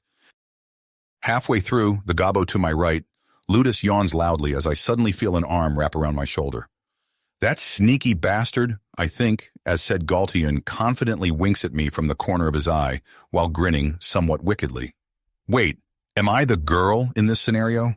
Oh no, Mama warned me about city boys like him. Not long after and feeling left out, Karaya decides to take action as well. From my left, I feel her wrapping her arm around my middle before possessively pulling me closer and resting her head against my shoulder. In response to Kiraya rudely pulling me away from him, Ludus retaliates by adopting a similar strategy. To Kiraya's chagrin, he sticks out his tongue at her and pulls me closer while guiding my head towards his chest. As you might expect, this sets off a rather frustrating tug-of-war with yours truly, as both the rope as well as the prize. After 5 painful minutes of this, and one of the discs in my lower back making a loud popping noise, I decide to put an end to it. I wrap my arms around the both of them and pull them closer while letting them rest against my shoulder and chest respectively. You guys are lucky you're so cute, I say coldly as the two of them giggle mischievously. Aside from the fact that they seemed a lot more squeamish in regards to some of the more violent aspects of the movie, like for example a soldier getting impaled by an arrow or people getting shot, it appears the movie was a great success.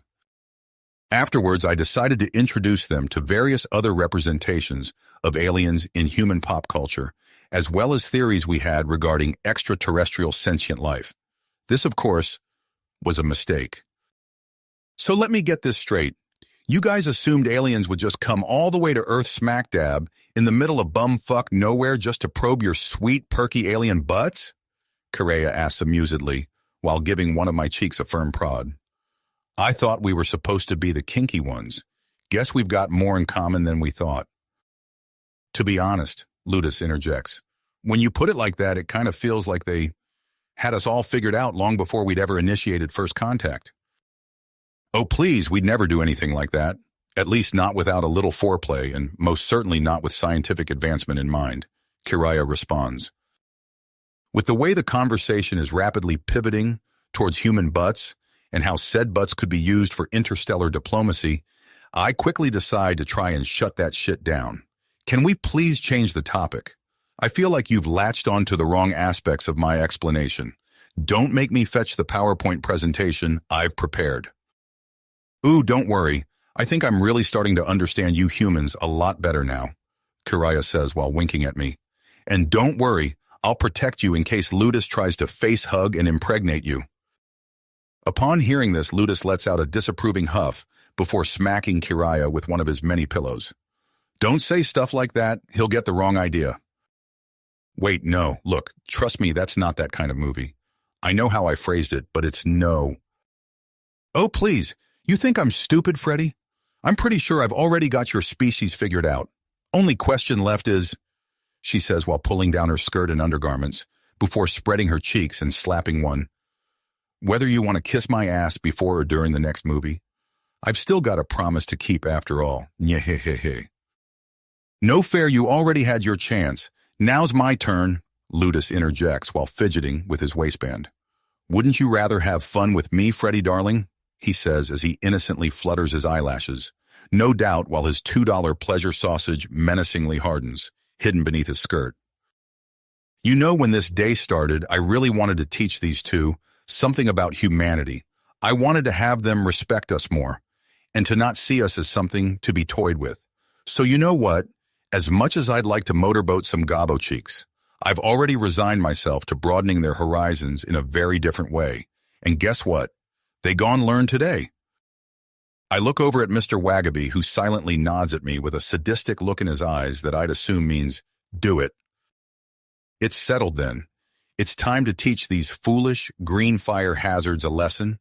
Well, I guess you're right. We humans are rather depraved, probably even more so than you think. So how about this?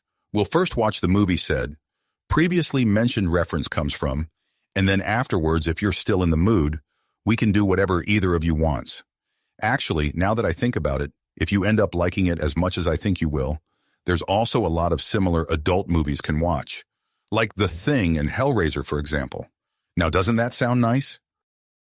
Both of my gobbo friends' expression seem to light up with excitement as they quickly take a seat and pull me down with them into what is essentially a group cuddle. "This is so exciting," Kiraya exclaims. "Oh, you have no idea. It takes everything I have not to burst out laughing as I find and select one of my favorite movies and their soon-to-be most prominent recurring nightmare, Alien." So as you might expect, about an hour later, two loud, ear-piercing screams could be heard reverberating throughout the entire spire, followed by the hysterical laughter of a duck and his pet human. No doubt all human media on this galactic OSHA violation is soon going to include a consumer warning. Oh. Throughout the entire first act, the two goblinoid aliens kept pestering me while asking when all the sexy alien impregnation stuff would happen. They ended up getting a bit suspicious when said events transpired, and they found it as sexually appealing as watching grass grow. Thank God for that. At least they're not completely depraved. Afterwards, I luckily managed to put their concerns to rest for a little while longer, just long enough for them to keep watching until it happened. The money shot. Upon having just witnessed the miracle of xenomorph childbirth, both of them freeze in place with mouths agape and their eyes practically bulging out of their sockets. They were undoubtedly trying to process what in the 9 gobbo hells they'd just seen. Kiraya was the first one to react. She let out an ear-piercing scream and covered her mouth while staring at the screen in shock and disgust. Following this, Ludus let out a shriek of his own before making a mad dash for the nearest trash can and emptying his stomach in it. "What's wrong? Are human adult movies a bit too much for you?" I ask with an evil grin plastered on my face. "Not the kind of penetration you guys are into? You know, as far as gore goes, this is just the tip of the iceberg." It's at this point that Kiraya rushes towards the toilet, undoubtedly to empty her stomach as well. "You humans find that entertaining?" "Yes, but believe me, watching you two react to it is infinitely more amusing." After about 15 minutes, the both of them return, each looking significantly paler than before. "I think I've seen about enough human entertainment for several lifetimes," Kiraya mutters while Ludus nods in agreement. Come on, you guys. There's still so much I'd like to show you. Look, most of it isn't that bad, I promise. There's still a thing or two I'd like to show you regarding human special effects, like, for example, The Thing or Alien 2. "No, right now it's our turn to teach you something about our culture. After all, I'm pretty sure you said something about doing whatever we wanted after the movie is over. And guess what?" Kiraya yanks the remote out of my hands and simply shuts off the TV-like device. "It's over!" "So now close your eyes, lay down on your back, and no peeking," she commands while pointing at the floor. I, of course, keep my word and do as she says, while nervous in regards to what those two mischievous perverts might be up to. I can't deny that I'm at least a little bit excited. "Are you ready?" Kiraya seductively whispers into my ear, to which I nod as well as mentally brace myself. While I'd expected my face to be engulfed with big, smelly gobbo cheeks, for either of them to use my face as a deceptively asymmetrical lawn chair, or to find myself soon orally stimulating either one of my green friends' erogenous zones, I'm afraid I was wrong on all counts. For instead of Kiraya's anal ring or Ludus' no doubt oversized cucumber, my senses were assaulted not by sensual touch, but by music. "Wait, is this metal?" I think to myself before opening my eyes and seeing two mischievous goblins snickering and grinning from ear to ear. It appears while seeing an alien burst from a human chest might have curbed their sexual urges, it most certainly did not dampen their mischievous spirits, or at the very least tricking me, helped them somewhat forget their recent traumatic experience. Apparently, what I am now listening to is their equivalent to metal music. It sounds very similar, albeit more chaotic, and as if they're using one or two kitchen appliances. I could swear one of them is using a blender as a musical instrument. The two Galtians grab my wrists and pull me up before urging me to dance with them. Seeing as even Mr. Wagaby is happily wagging his body from side to side, I decide to give in and go along with my green tormentor's wishes. I'm fairly certain I look ridiculous, which is not helped by the fact that I have no idea what I'm doing. Nonetheless, I've got to admit that this is actually kind of fun, albeit in part due to the fact that Galcian dancing seems to involve a lot of physical contact in the form of pushing, pulling, and rubbing up against one another. Unfortunately, I doubt it's supposed to involve accidentally stepping on someone's feet, which both of them politely ignore. After 4 more songs, as well as the realization that a lot of Galcian music sounds a lot like metal and rock, or that, at the very least, my green colleagues have good taste, it appears they've completely exhausted themselves and sit back down. Holy shit, human, how are you not tired yet? I don't know. Guess we're just built diff ouch. Seeing his chance, Mr. Wagaby rushes over towards me before lunging and grabbing my hand with his bill. Ludus and Karaya snicker and cheer me on, while Mr. Wagaby pulls me towards the middle of the dance floor. I think he wants to dance with you as well, Kiraya remarks amusedly, as Mr. Wagaby rhythmically moves from left to right while continuing to trap my hand in between his jaws. With no other options, I decide to follow along and dance with him to the amusement of both Galcians, who can hardly contain their laughter. After another 3 minutes of swinging my hips from side to side, while Mr. Wagaby leads by, simply rhythmically pulling me along, from left to right, the song ends and the dancing duck lets go of me. Following this, we both return to our respective spots on the couch and prepare for the next cultural activity. Once everyone managed to calm down a little, it was once again my turn to share a little bit about human culture. Thus forth, I began to tell them about human fantasy, or at least the Tolkien-esque variety, about magic, dragons, elves, orcs, and yes, goblins. At first they were surprised that humans had accidentally thought of a race that was vaguely similar to theirs. And while somewhat perturbed at first, it seems said feelings quickly turned into gleeful enthusiasm, which greatly disturbed both me and my fragile virginity. Don't worry, Freddy, whenever you least expect it, we'll be sure to fulfill your species' repressed fetishist fantasies and drag you deep into the bowels of our den to keep you as our breeding slave and to devour your kinsman, Ludus remarks, in between bouts of laughter, while dodging the empty soda bottle I throw at his stupid face. Joke's on you. As soon as I figure out how to order things from Space Amazon, I'm buying myself some armor and a sword. Then we'll see who'll ends up impaled by whom. Well, you see, Fred, Ludus whispers seductively, while gently tracing his finger over the contents of his skirt. I'm afraid I've already got a much bigger sword than you. You know, if you two want to start a demeasuring contest, I might just grab one from my toy box and join in, Karaya remarks while looking up something on her communicator. Ah, here it is, turns the device to me, revealing a slender and pale human-like creature wearing little to no clothes.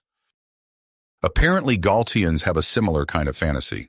Although where in human fantasy, brave adventurers might invade a goblin den to exterminate the infernal pests, Galcian fantasy often revolves around the opposite. Usually, a group of Galcians would have to defend their home from what they call Hellions, a human-like species that enjoys plundering their homes. In a way, they think of Hellions the same way we do about elves. Of course, in said stories, most of the time, the Galcians bravely manage to repel the invaders, whereafter a few Hellions are either captured or choose to stay behind. In the final act, often said Hellions learn the error of their ways and start a romantic relationship with one or two of their new hosts. Wait a minute, am I just helping you two fulfill some sort of cultural fantasy? Well, no, technically not yet. But we're getting there. She gently wraps her arms around my neck and pulls me closer. That is, if you're up for it, she asks, to which I quietly respond with the excited nod. I hardly have time to prepare before her pink, tinted lips interlock with my own. Not long after, her tongue already begins to slowly slither its way past my defenses. I try to follow her lead, but before I can attempt respond in kind, she distracts me by grinding her ample bosom against my chest. I wrap my arms around her middle in an attempt at showing some initiative, but unfortunately, it seems that this had been a trap all along. While my attention was elsewhere, she went in for the kill and began to practically suck out my soul through my mouth. I tried to return the favor, but before I could react, I was taken off guard yet again by a surprise attack on the lower front. Her hands slipped lower and began to caress and explore my back, playing with my body as if it were putty in her hands. After which her dainty digits found themselves teasingly dancing their way over my skin further downwards. While continuing to kiss me passionately, she firmly feels up my ass, presumably estimating its property value, when suddenly our concentration was broken by a polite cough. Ahem, aren't you guys forgetting someone? Ludus interrupts, whereupon Kireya breaks off the kiss. I suppose you want a taste of the human as well, huh, Ludus? She asks coyly. To this he quietly nods before pursing his lips and seemingly going in for a kiss as well. I close my eyes and oblige, but instead of the femboy's sweet pillowy lips, I'm surprised by a moist finger making its way past my lips and brushing against my tongue. It tastes somewhat tangy with a salty aftertaste. Wait a minute, I mutter while he regards me with a shit-eating grin. I figured I'd give you a taste of what's to come, and with that his smile turns deviously playful as he practically lunges at me. The both of us fall to the floor with him on top of me and his tongue already exploring mouth. I gotta give it to him, he's got spirit. Following his rather erratic gesture, he pulls back and begins to attack me with a barrage of kisses all across my face and neck. How's that for a face-hugging? He grins lustfully, at which point a now half-naked Kireya steps over to us. So, Ludus, I still sorta got a promise to keep, so would you mind playing with his lower half while I enjoy his pretty face? She asks, to which the goblinoid femboy seemingly agrees. Told you I'd make your face smell like my ass by the end of the week. Now pucker up, you've got a lot more kissing to do. As Ludus crawls backwards, I can hear the rustling off clothes and a few annoyed groans as the domineering Galtian looming over me spreads her cheeks and begins to slowly descend her plump ass towards my face. Voyeuristic quack? Oh yeah, he's still here. Say there wouldn't happen to be a duck daycare on the spire. Now would there? I ask. After a long hard day at work, Mrs. Barossa finally enters her room, only to come face to face with the feathered menace that had dirtied her rug only a little over 2 days ago. Constipated quack! And not even half a second after registering his presence, said menace once again decided to relieve himself on her rug. I commend your courage.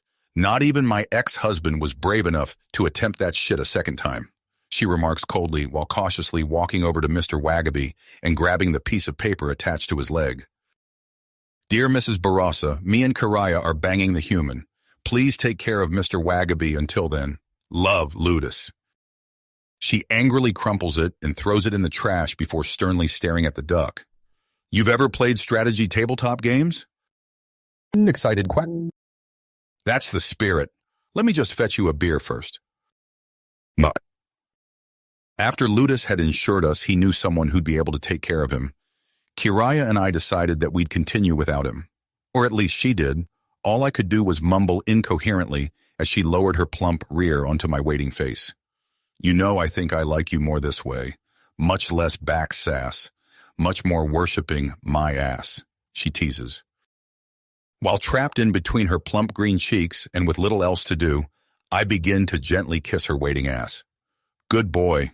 Time to learn your place, she whispers dominantly, while slowly grinding her posterior against my face. Once I'm done with you, the entire station will know you're mine, based on the way your face smells like my nasty bits. Now take a deep breath, enjoy my stink, and be sure to fall madly in love with me. Nye-he-he.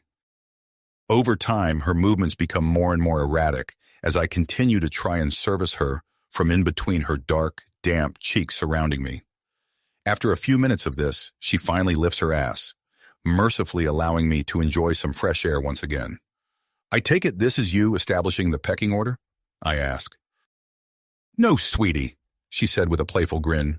That'll come later after some light stretching. This is just me making a statement, one that I hope sticks with you and follows you into your dreams. Now then, enough talking. Better put that tongue to better use.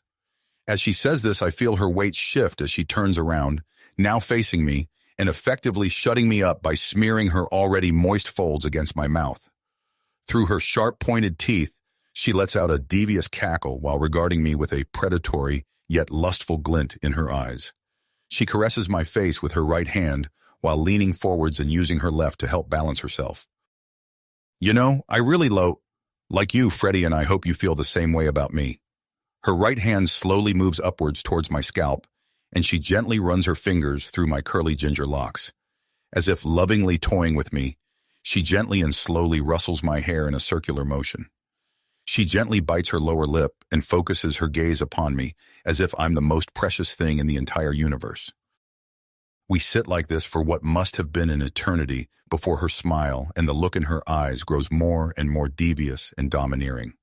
Her hand moves further backwards before roughly, and not to mention tightly, grabbing a fistful of hair. She uses her tight grip on my hair to guide me, to set the pace and essentially enforce the idea that she's in full control. Now then, time for you to start licking. Oh, and be sure to memorize my taste, she says while grinding her moistening folds against my mouth. Soft gasps and moans can be heard escaping from her upper lips as I gently use my tongue to caress the inner lining of her lower ones. Over time, I slowly try to ease my tongue in a little deeper, while also moving it in the direction of her little pleasure button. As my tongue teases its way further inside, I make sure to lightly brush it against her clit, which results in my goblinoid temptresses, moans, gasps, and grunts growing louder. "Humanity, fuck yeah!" she moans as her legs quiver, and she decides to pull me even closer to her now soaking wetness. A noticeable part of my lower face is currently drenched in her sticky juices, while my nose is pressed tightly against her recently shaved crotch. The both of us start to pick up speed as suddenly the door slams open. "Sheesh, couldn't you guys at least wait for me?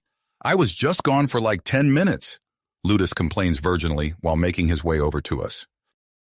Not long after, I'd feel his grubby gobbo hands on my waist as he impatiently yanks off my trousers and undergarments. Now this is where the real fun begins. He snickers while firmly taking hold of my already rock-hard member with one hand and using the other to gently caress it from top to bottom with his fingertips. "It certainly is a nice specimen," he mutters while getting a bit closer and giving my alien appendage a curious sniff. Although, I suddenly feel another hot throbbing pillar of flesh being pressed against my own. I'm not sure if it measures up to mine. "It is kinda cute, though," he says before grinding his larger member against my own. After taking his time to smugly rub it in, both figuratively and literally, he wraps his hands around our appendages and begins to squeeze them together tightly. "Don't worry, Freddy. Size doesn't matter. It's how I decide to use them that matters," he taunts. At which point, in an attempt at establishing dominance, the cocky femboy roughly thrusts his cock against mine while jerking us both off, essentially using his hands like a tandem fleshlight. Not long after, Ludus grins mischievously and lets out an equally disconcerting cackle. "Say human. If memory serves me right, I believe there was something you humans say in situations like this. You know, besides no homo, of course. I believe it had something to do with not letting the balls touch," he emphasizes by thrusting forwards in such a way that his hot, smoothly shaven cum bags collide with my own. "Whoops, how embarrassing." He snickers as I can't help but let out a surprised gasp. Up till this point, I had been softly moaning while orally pleasuring Karea's goblin cave, the vibrations of which reverberating throughout her nether regions helped compound her pleasure. With that one last surprised gasp combined with my tongue hitting her G-spot just right, I managed to send her over the edge. "Oh, fuck yeah, take it. You're mine now, off," she commanded while in a lust-filled haze. With one final desire-fueled moan, she arched her back and wrapped her legs around my head before baptizing me with her love juices at point-blank range.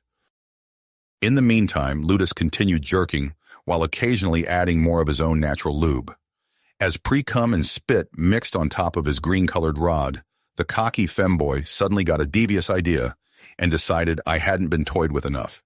He let go with one hand and used it to dip his finger into the foul, musky mixture forming on his glands before bringing it to my defenseless backside. Luckily, the pleasure and lust-filled haze I found myself in had dulled my senses and reaction time.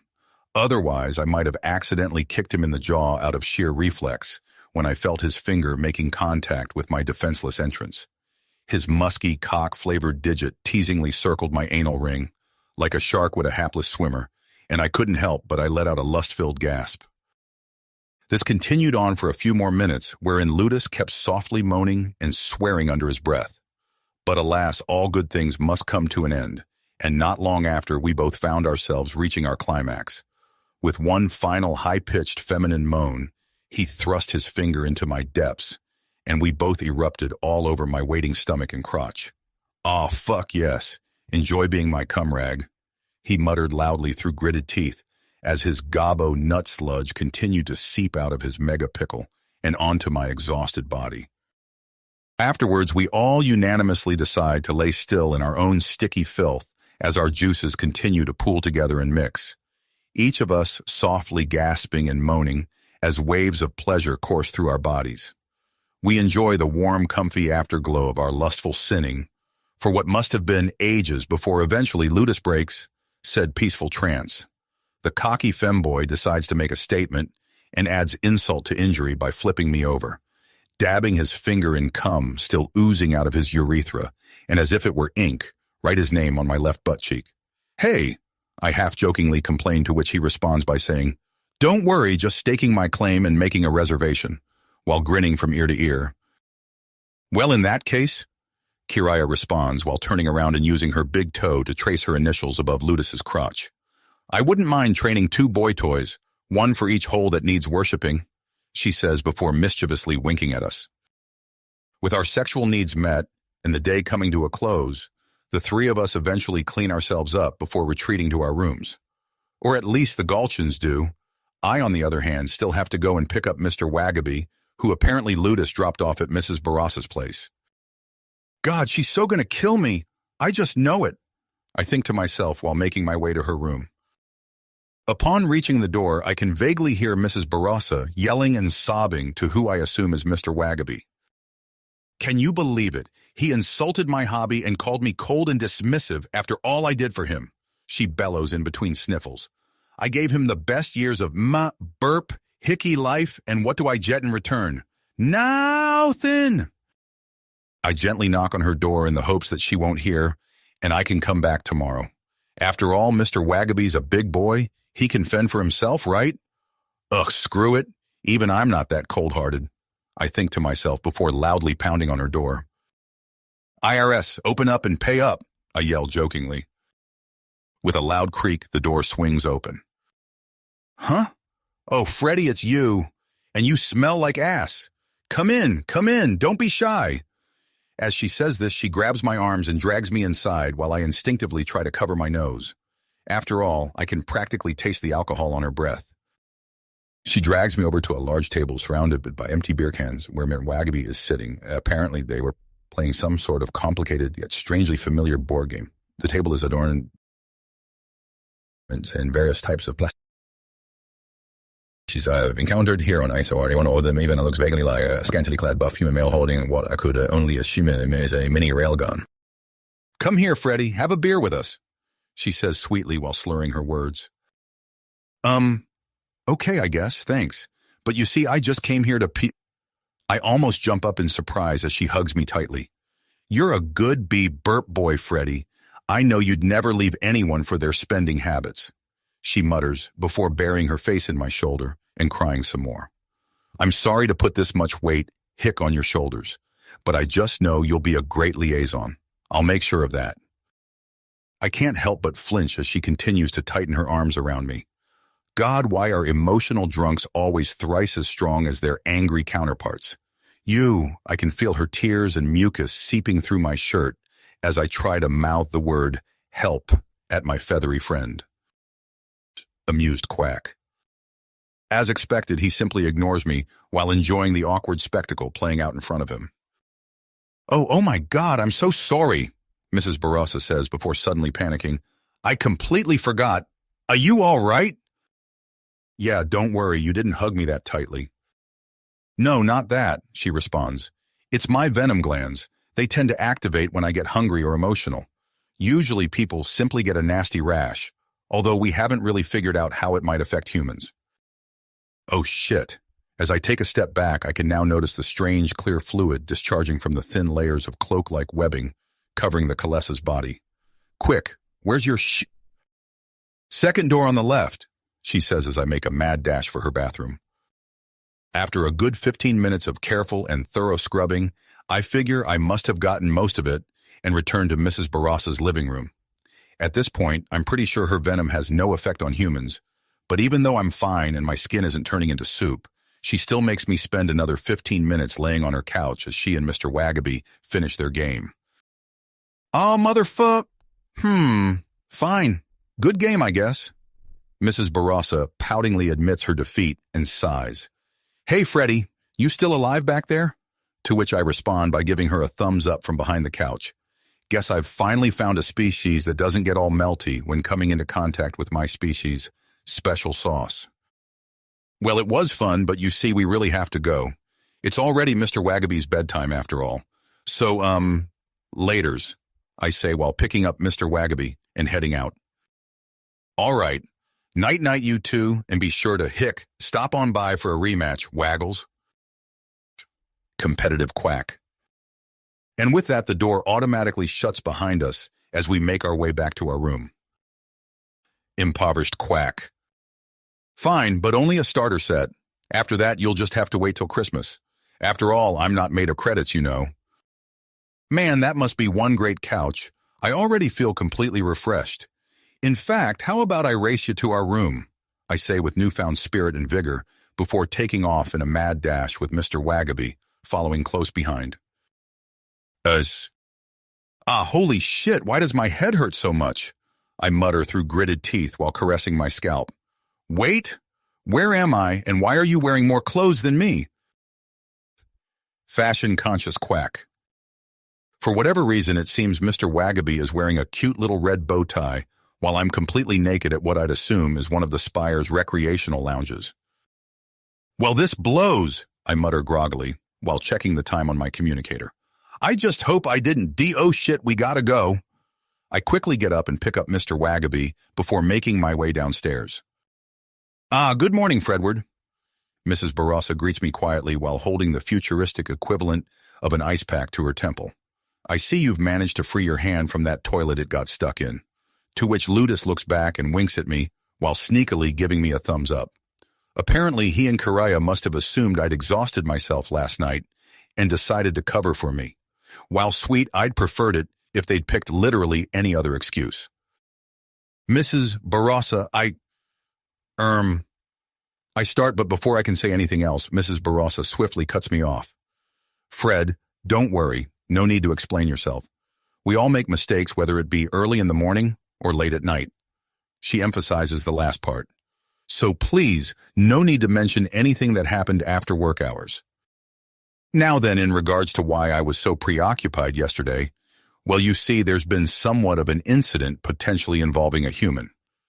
As she says this, she throws a couple pictures of a middle-aged bearded human wearing an overcoat on the table. These were taken yesterday on the crime scene where he was lurking. We fear he may have been involved. To which capacity we don't know, but it is entirely possible that he's the sole perpetrator. Wait, perpetrator, crime scene? What happened and how dangerous is this guy anyway?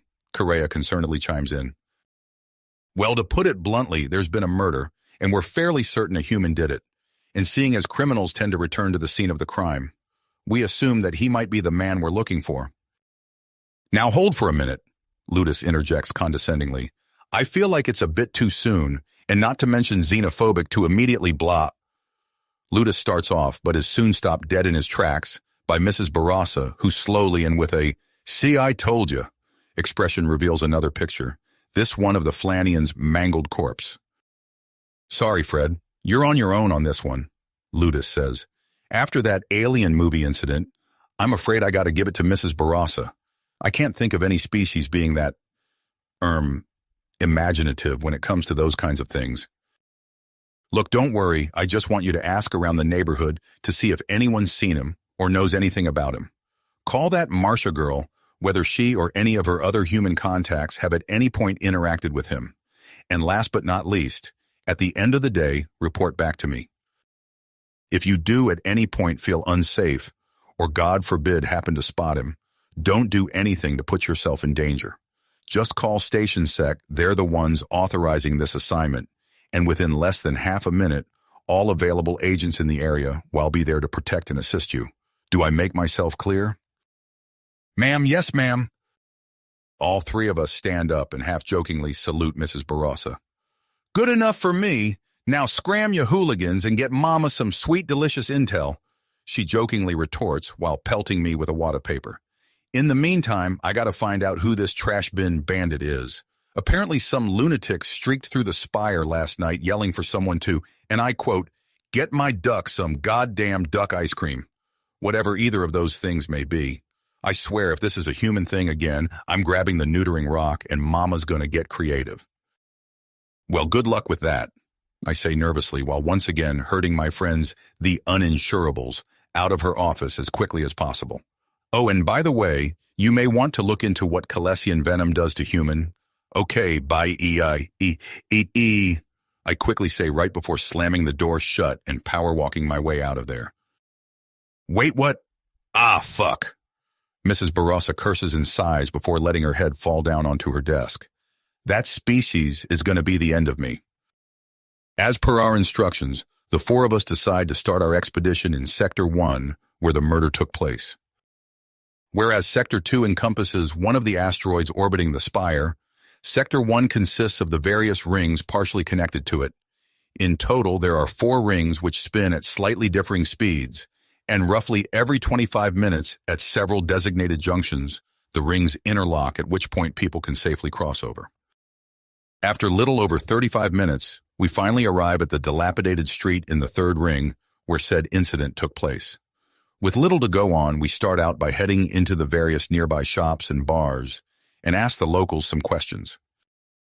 Whereas the first 2 rings were some of the station's earliest constructions, Ring 3 and 4 were constructed much later as a way of countering a housing shortage. So unlike the first 2 rings that are a mishmash of habitable areas, small commercial districts, as well as both political and public institutions, the 3rd and 4th ring are almost entirely made up of cheap, affordable housing, with a couple small, less than honest businesses scattered about. While not exactly a slum, it's pretty obvious that most people either live here because it's cheap or because they need a place to lay low. After a few hours, we come to the conclusion that either this guy we're looking for is the station's greatest narcissist, or more likely, he's simply just as clueless about what's going on as we are. Based on what we've pieced together, it seems that our mystery man has been going around these same shops and bars, asking about the murder he's been suspected of committing. Okay, so now we've got reason to believe that our suspect is simply investigating said murder, but I don't get it. Why? He's only been on the station for a few days, and it's not like the universe has been treating you bipedal psychopaths all that well in the first place. Kiraya ponders out loud while we continue to make our way through the ring's narrow streets. Maybe he just likes looking at corpses, Ludus chimes in. God knows you humans seem to have a morbid fascination with blood and gore. I mean, yeah, but usually not that much, I interject. Well, except for maybe true crime fans and hybristophiliacs, but that's not important right now. As for our suspect, in order to find him, we should probably look into that murder case. But wait, Fred, Mrs. Barossa said that if we're in danger, we can just call the cops and we'd be safe. Don't worry, we've got this. Plus, he's most likely not the guy we're looking for anyways. It'll be fine, I remark. She huffs. We don't know that for certain, and even if we did, Mrs. Barossa clearly stated that she didn't want us looking for trouble. Honestly, Fred, if all you want is more action and excitement, just interrupt me again, then instead of turning the other cheek, I'll be spreading yours later tonight. Look, don't worry, we'll still be following her guidelines, just with a few minor changes to the plan. Ugh, guys! As we're making our way through one of the ring's narrow streets, Ludus grabs my shoulder and turns me towards 2 security guards making their way towards us. I think we may have company. One of them is a Belegnia of the warrior caste, a red-brownish, mermaid-like insectoid species. So as you might imagine, instead of being half fish, they're half bumblebee, and instead of legs, they have wings and a long tail-like stinger with which they steer and balance themselves while airborne. Due to the way the feather-like fur is layered on their bodies, it kinda looks like they're wearing a small fur coats. The others, Aletless, a proud warrior race. In short, they look like a muscled blue furless satyrs. They're basically the closest thing the Coalition has to elves. They're very long-lived and tend to appear as rather androgynous. They're all very strong, but have little in the way of tact or grace. Usually they're arrogant, straightforward, and generally rather rude. The two officers cockily stride towards us with condescending yet predatory sneers plastered on their faces. Well, well, well, let's see what we've got here, the Letley says while hungrily giving each of us a once-over. Oh my, don't. You have pretty eyes, the towering brute says in a sweet motherly tone while firmly taking hold of my chin and tilting it in order to closer inspect my face. Hey, back off, you blue-skinned bimbo bitch Barry, Ludus remarks venomously while slapping away her hand. Ooh, that one has bite. I call dibs. I like my men spicy after all, the Belegna says. She sounds somewhat posh, even though there's a strange robotic echo to her voice. Now then, the Letley says while the Belegna coils her tail around Ludus's neck like a leash. How about you three show us some gratitude for all our hard work? Well, now they've done it. They've gone and triggered Mr. Wagaby's flight and fight response. What the hell do you mean, pay you back? For what? We've been out here all day by ourselves, Kiraya responds angrily. Not true, the Belegna remarks cockily. You see, apparently your boss, that stupid desk jockey, cashed in a favor with ours. And guess what? Today was our turn to babysit Xeno HR. So as you might expect, we're going to need the three of you to compensate us for said inconvenience, she explains ominously while snaking her hand towards her crotch and playing with whatever kind of sexual organ she has hidden beneath her feather-like fur. So, what's it going to be, huh? The Letleys asks. Are the three of you going to properly thank us, or pocket spiders? Kiraya cuts the Letleys off while grabbing a handful of many-legged horrors from her back pocket before promptly throwing them at the condescending cop. Being an emissary of chaos, Mr. Wagaby already felt pretty annoyed at the mere presence of these law enforcers. What's more, he hadn't had a proper meal since breakfast and was now feeling exceptionally hangry. So seeing as this blue-faced cretin was now disrespecting him by screaming and trying to keep all these delicious tummy fillers to herself, he practically became mad with rage and charged at her. He took off, flew beneath her legs, and just as quickly wormed his way through the small opening between her shirt and back. Once having fully snaked his way inside the now hysteric woman's clothes, the rather large duck-shaped bulge began to aggressively peck and scratch her up. Ah, what the fuck? Get it out, get it out! What is this thing? Help me, she barked at her equally shocked partner. But before the Belegna could do anything, she'd suddenly feel a sharp burning pain emanating from the hindmost part of her tail. Apparently using Mr. Wagaby's divine retribution as a distraction, Ludus began to fight back as well.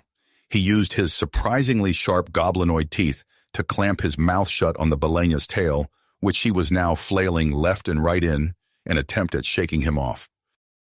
Get it off, the bumblebitch of a woman screamed, but for once in his life, Ludus didn't want to get off. Sure, he wanted to fuck her up, but this time said sentiment wasn't accompanied by a lustful playfulness and a raging boner. Only the latter, which might say more about him than he'd care to admit. Bypassers beware, because the buzzing bee woman is busy barreling through the sky, berating the belligerent, big-butted, bisexual tailbiter as her equally beautiful yet bitchy, boisterous blueberry looking back up bellows boorishly while being brutally bruised and brutalized by the brave bird going berserk, trying his best to beat both of the bossy blasphemers. The insectoid mermaid tries to fly away, but before she manages to put enough distance between herself and the altercation, she feels another set of teeth embedding themselves into her right ankle. She continues to try and get away, but with the two Galtians now clinging to her, she can only get so far before losing altitude and crashing somewhere around the corner. In the meantime, I decide to help Mr. Wagaby, whose head is now poking out from the blue-skinned woman's shirt collar as he frantically pecks away at her face. I rush over and try to kick her, but she manages to dodge before ripping off her uniform and throws her feathery assailant to the side. She rushes at me, and I try to convince her that it's my turn and that she's supposed to announce her attacks before she does them. But my pleas fall on deaf ears. The towering, muscled woman looks at me with rage-filled eyes before clenching her fist and lunging at me. I close my eyes and brace myself for what will undoubtedly be the worst ass-kicking of my life. But instead of a punch that separates my jaw from my cranium, all I'm greeted with is a comparatively tame love tap. Sure, I've been forced to my knees, and there's blood gushing out of my now potentially misaligned nose. But all by all, it hasn't dampened my spirit, and I continue to try and grin through the pain as the Letley stares back at me in shock. I'm a bit rattled, and my cheek is hurting like crazy, but it more so feels like I've just been hit by someone in my own weight class instead of the towering behemoth of a woman in front of me. Time seems to grind to a halt as the two of us try to process what just happened. I quickly begin to feel up my nose, examining it for any kind of fracture, but to my surprise, it seems to have only been bruised a little. That's strange, then. What was that cracking sound I had? Oh, it seems the both of us come to the exact same realization as both our eyes come to regard the Letless messed up arm. She lets out an ear-curdling scream and gently tries to inspect the injured appendage. It seems that cracking sound I heard was the sound of a finger or two, breaking as blood begins to seep from in between her digits. On top of that, it appears that she's dislocated her elbow, which I can see is now slowly darkening and swelling. After thoroughly inspecting the consequences of her own actions, her eyes once again fall onto my somewhat bloody face. She regards me with a mortified expression while continuing to try and make sense of the situation.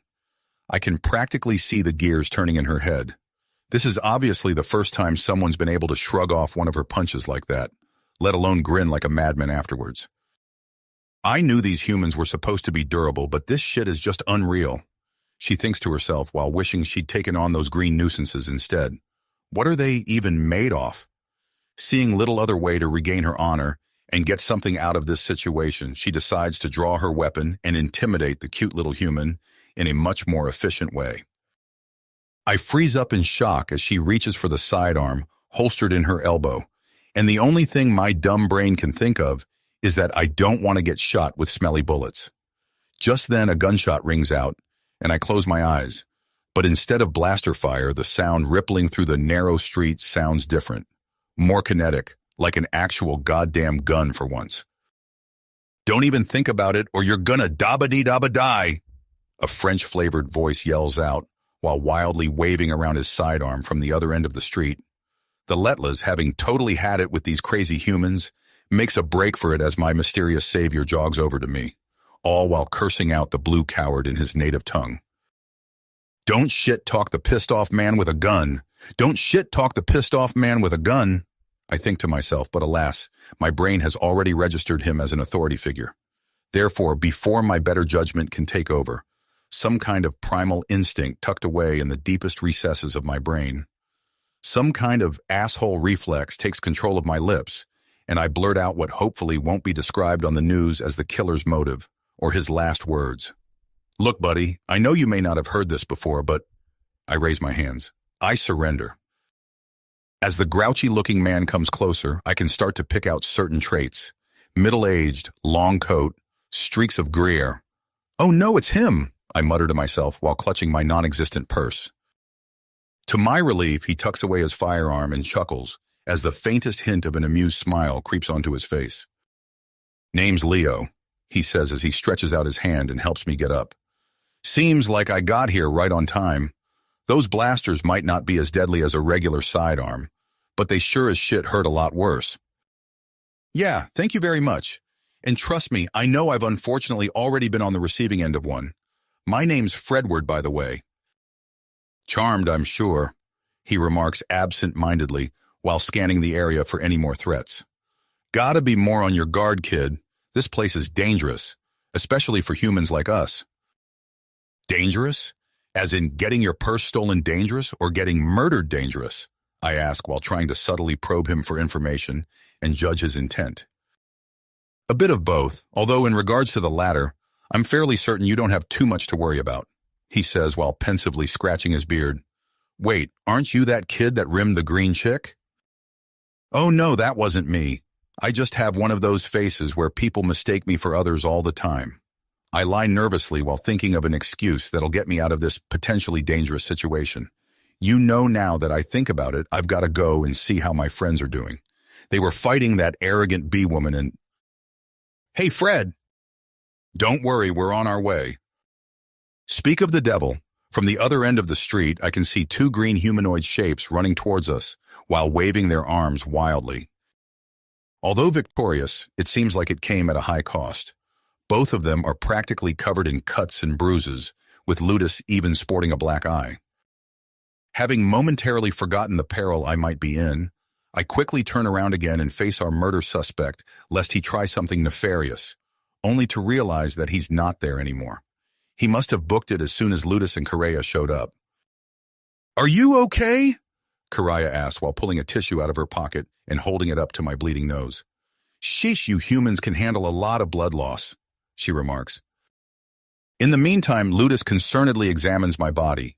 He pulls up and tugs at various pieces of clothing to make sure I'm all right, but seems to pause when pulling on my waistband and looking at my crotch. "Ludus, what do you think you're doing?" I ask amusedly. "Oh, just making sure everything's still in working order. But as usual, I don't see anything," he says with a shit-eating grin. "Well, Ludus," I start while sporting an equally malevolent grin. "Looking at your eye, I can already tell you fight as well as you fuck. And considering it's already over, it seems you last about as long." Ludus tries to respond, but is cut off by Correa. Boys, is another demeasuring contest really necessary? How about we just dust ourselves off and call it a day, okay? It's already getting late anyways. By the way, who was that guy that just up and left all of a sudden? "Oh, fuck, that reminds me." I hastily fumble with my communicator and activate the security app's distress signal. "I'm afraid that was our suspect," I mutter as sirens begin to blare in the distance and progressively get closer. "Oh shit," Correa mumbles after both goblinoids gasp in unison. Not even 2 minutes later, several squad cars arrive on the scene. Their tires screech as they slide over the tarmac before coming to a sudden halt right in front of us. "Thank God you're here, officers," Ludus says. "The suspect "Shut it, criminal scum!" What appears to be the lead officer yells through a megaphone while the others draw their weapons. "You're all under arrest for assaulting an officer." Well, fuck! And just like that, all of us are cuffed and arrested before we can properly explain ourselves. This blows. After having been arrested and brought to the local security precinct, they separated us by gender and threw me and Ludus in a holding cell. Luckily, they didn't seem to care much about Mr. Wagaby, who managed to fly away. "Don't worry, human, I'll be generous and let you have bottom bunk. Of course, it goes without saying that I'll also be taking bottom bunk," he says matter-of-factly while taking a seat on the bed. "That's very kind of you, Ludus, but if you don't mind me asking, who the hell put you in charge?" "Well, I believe that due to the circumstances we now find ourselves in, and according to human culture, for the time being, you are officially my, prison bitch," he says while doing air quotes and trying to stifle a smug grin. I fake being annoyed and shake my head. "You're just lucky I don't have anything to make a shiv with in here." "Well, lucky you, I didn't bring any protection either. And guess what? There actually is something you could stab me with," he says while provocatively raising his eyebrows a couple times. "Not funny. We have to somehow find a way to get out of here. We didn't do anything wrong," I exclaim angrily. "I'm afraid that's your word against mine," says a not-so-mysterious voice as its owner steps out into the light and in front of our cell. We both crane our neck to regard said person, and our expressions contort in disgust upon once again being confronted by the posh bee-woman. "You know it is splendiferously enjoyable to see that the both of you are enjoying each other's company so much. But hey, don't mind me. Please continue with what you were doing. After all, I think I've deserved some entertainment after everything you green scoundrels have put me and my partner through." "Well then," Ludus says while trying to sound as seductive as possible, "how about I pay you back the old-fashioned way? I mean, wouldn't you rather be an active participant instead?" He struts over to the slightly luminescent and potentially criminal-repellent cell bars with swinging hips and a hungry look in his eyes. "Ludus, really? Even you can't be this horny," I say as I angrily try to admonish him. He simply ignores me and licks his lips before asking, "What do you say? I help you take care of that itch you've got going on down there, and then you talk to your superior about letting us go prematurely? Well, I suppose I can see what I weigh. Woo! The haughty bumblebitch suddenly got interrupted by Ludus, jumping up against the side of two of the cell's bars and grabbing hold of her face. She tried to pull away and flee as Ludus's facade disappeared, revealing his true disposition. As the Belenia looked back into his eyes, she could only see sadistic desire and unending rage before being repeatedly pulled towards the cell's bars. Thunk, thunk, thunk, thunk. Ludus kept smashing her face into the steel bars. Not particularly hard, mind you, but what he lacked in physical strength, he made up for in his verbal assault of the not-so-poor bee-girl. You spineless troglodyte, I will invert your ribcage. I'll boil your teeth in urine. I'll kick your ass so hard your descendants will know what my souls taste like. How dare you hurt my boyfriend? Ludus yells at the top of his lungs. And that's how I learned Ludus is ride or die. Wait, what? I quizzically ask while staring at the red-faced femboy. He pauses and turns his face, looking somewhat nervous. You weren't supposed to know that yet. It makes the relationship a lot easier. I get up and run over to help Ludus. I manage to reach him just in time to catch the bee-woman's stinger-tipped tail before it could manage to pierce his skin. I begin to pull on the long slithering appendage and help keep her in place. Let go of me, you brutes, she whimpers as I use her tail to tie her to one of the bars. It seems the someone finally noticed the commotion as seemingly two big beefy guards rush over towards us. Both of them seem to be holding some sort of taser baton. It sort of looks like a big flashlight, the only difference being that the end radiates with some sort of red light, and based on the dry crackling sound emanating from it, I'd say that it might also have quite a hefty current coursing through it. One of the guards tries to lunge at Ludus with their baton, to which I respond by pushing him away and grabbing the zappy bit. Both me and the bee-woman let out agonizing screams as said current courses through my body into the tied-up Belenia.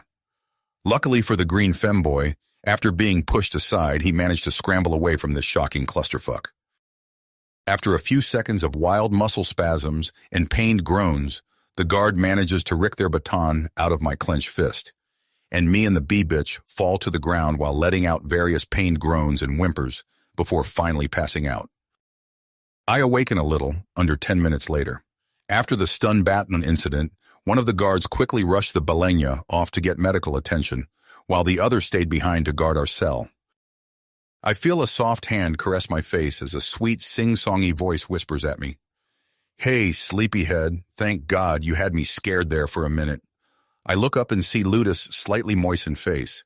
It seems that after I fainted, he dragged me onto the bed and let me use his lap as a pillow. Sorry about worrying you.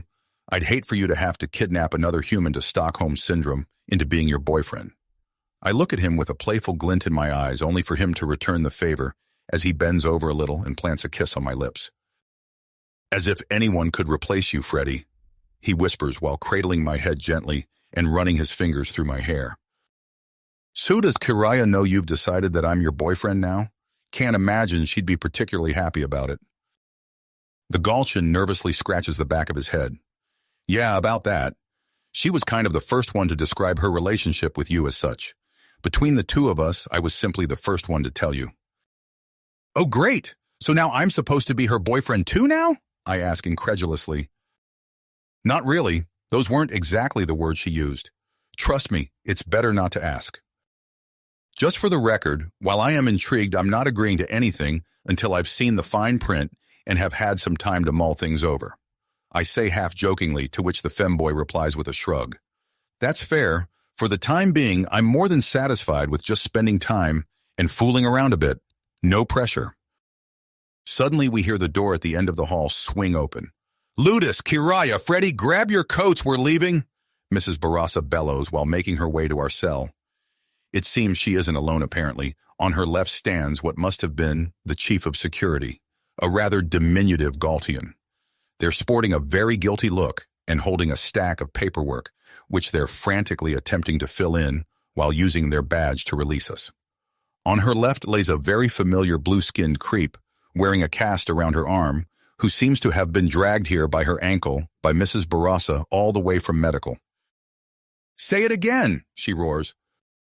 I'm sorry I ruined an ongoing investigation, framed 3 ambassadorial employees, and tried to have my way with them, she says while sobbing and whimpering loudly. Nope, after 17 tries I still feel like closely acquainting you with the inside of an airlock. After yelling at the now rather pathetic-looking Letleys and dragging her into the cell, she turns to us. Hey boys, she says sweetly, almost motherly even. Say, would you mind going over to the female holding cell with my friend here and picking up Kiraya? She points at the chief of security. Afterwards, feel free to take the rest of today as well as tomorrow off. I'll handle everything else. Did you drag her all the way over here by here, Ankle? Ludus asked timidly. Why, of course, sweetie. I was in such a good mood I decided to take the scenic route. Plenty of stairs, fountains, and bird shit. That reminds me. Gilla, please inform me when that Belegna wakes up. I'd like to go for another walk soon. Helps improve my mood.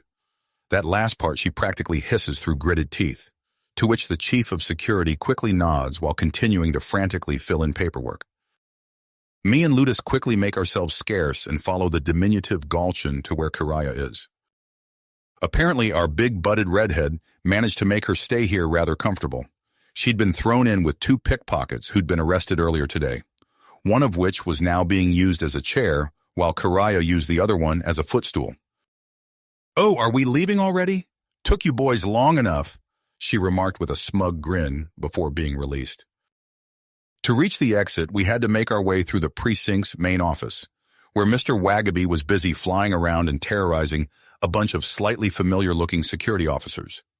Satan's flying spider muncher must have flown back to the spire and warned Mrs. Barassa, who then came over here to rescue us. While irresponsible and careless, I don't exactly feel particularly negatively about said officers. From what I can tell, they were simply tricked by those 2 bad apples. Therefore, I call off Mr. Wagaby, who upon seeing me decides to land and sit on my head. Excited quack. Oh, I'm happy and relieved to see you again too, buddy. Excited quack. Excited quack. Excited quack.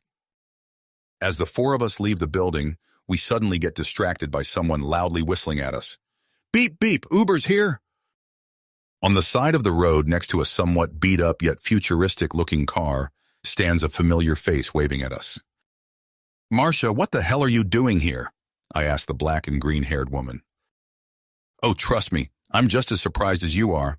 Didn't think those schmucks at the Spire would be able to track me down so easily. That Kalesa called me to come and see if you were okay since we're both human. Figured I might as well take old Rusty out for a spin and give you guys a ride. Thank you. That's really sweet of you, and I'm sorry. Pfft, don't be, you idiot. I've been nagging Bargos all week to let me take this baby out for a ride, and you've finally given me a good excuse, she says excitedly. Now buckle up, 'cause I technically don't have license. But you did back on Earth, right? Ludus asks. All right, let's go, she says before stepping on the gas as we head on home. You have reached the end of the story. If you enjoyed this story and want to support us, please leave a like and subscribe to our channel, and for every comment that says 88, I will heart every single one of them. Thank you for your time.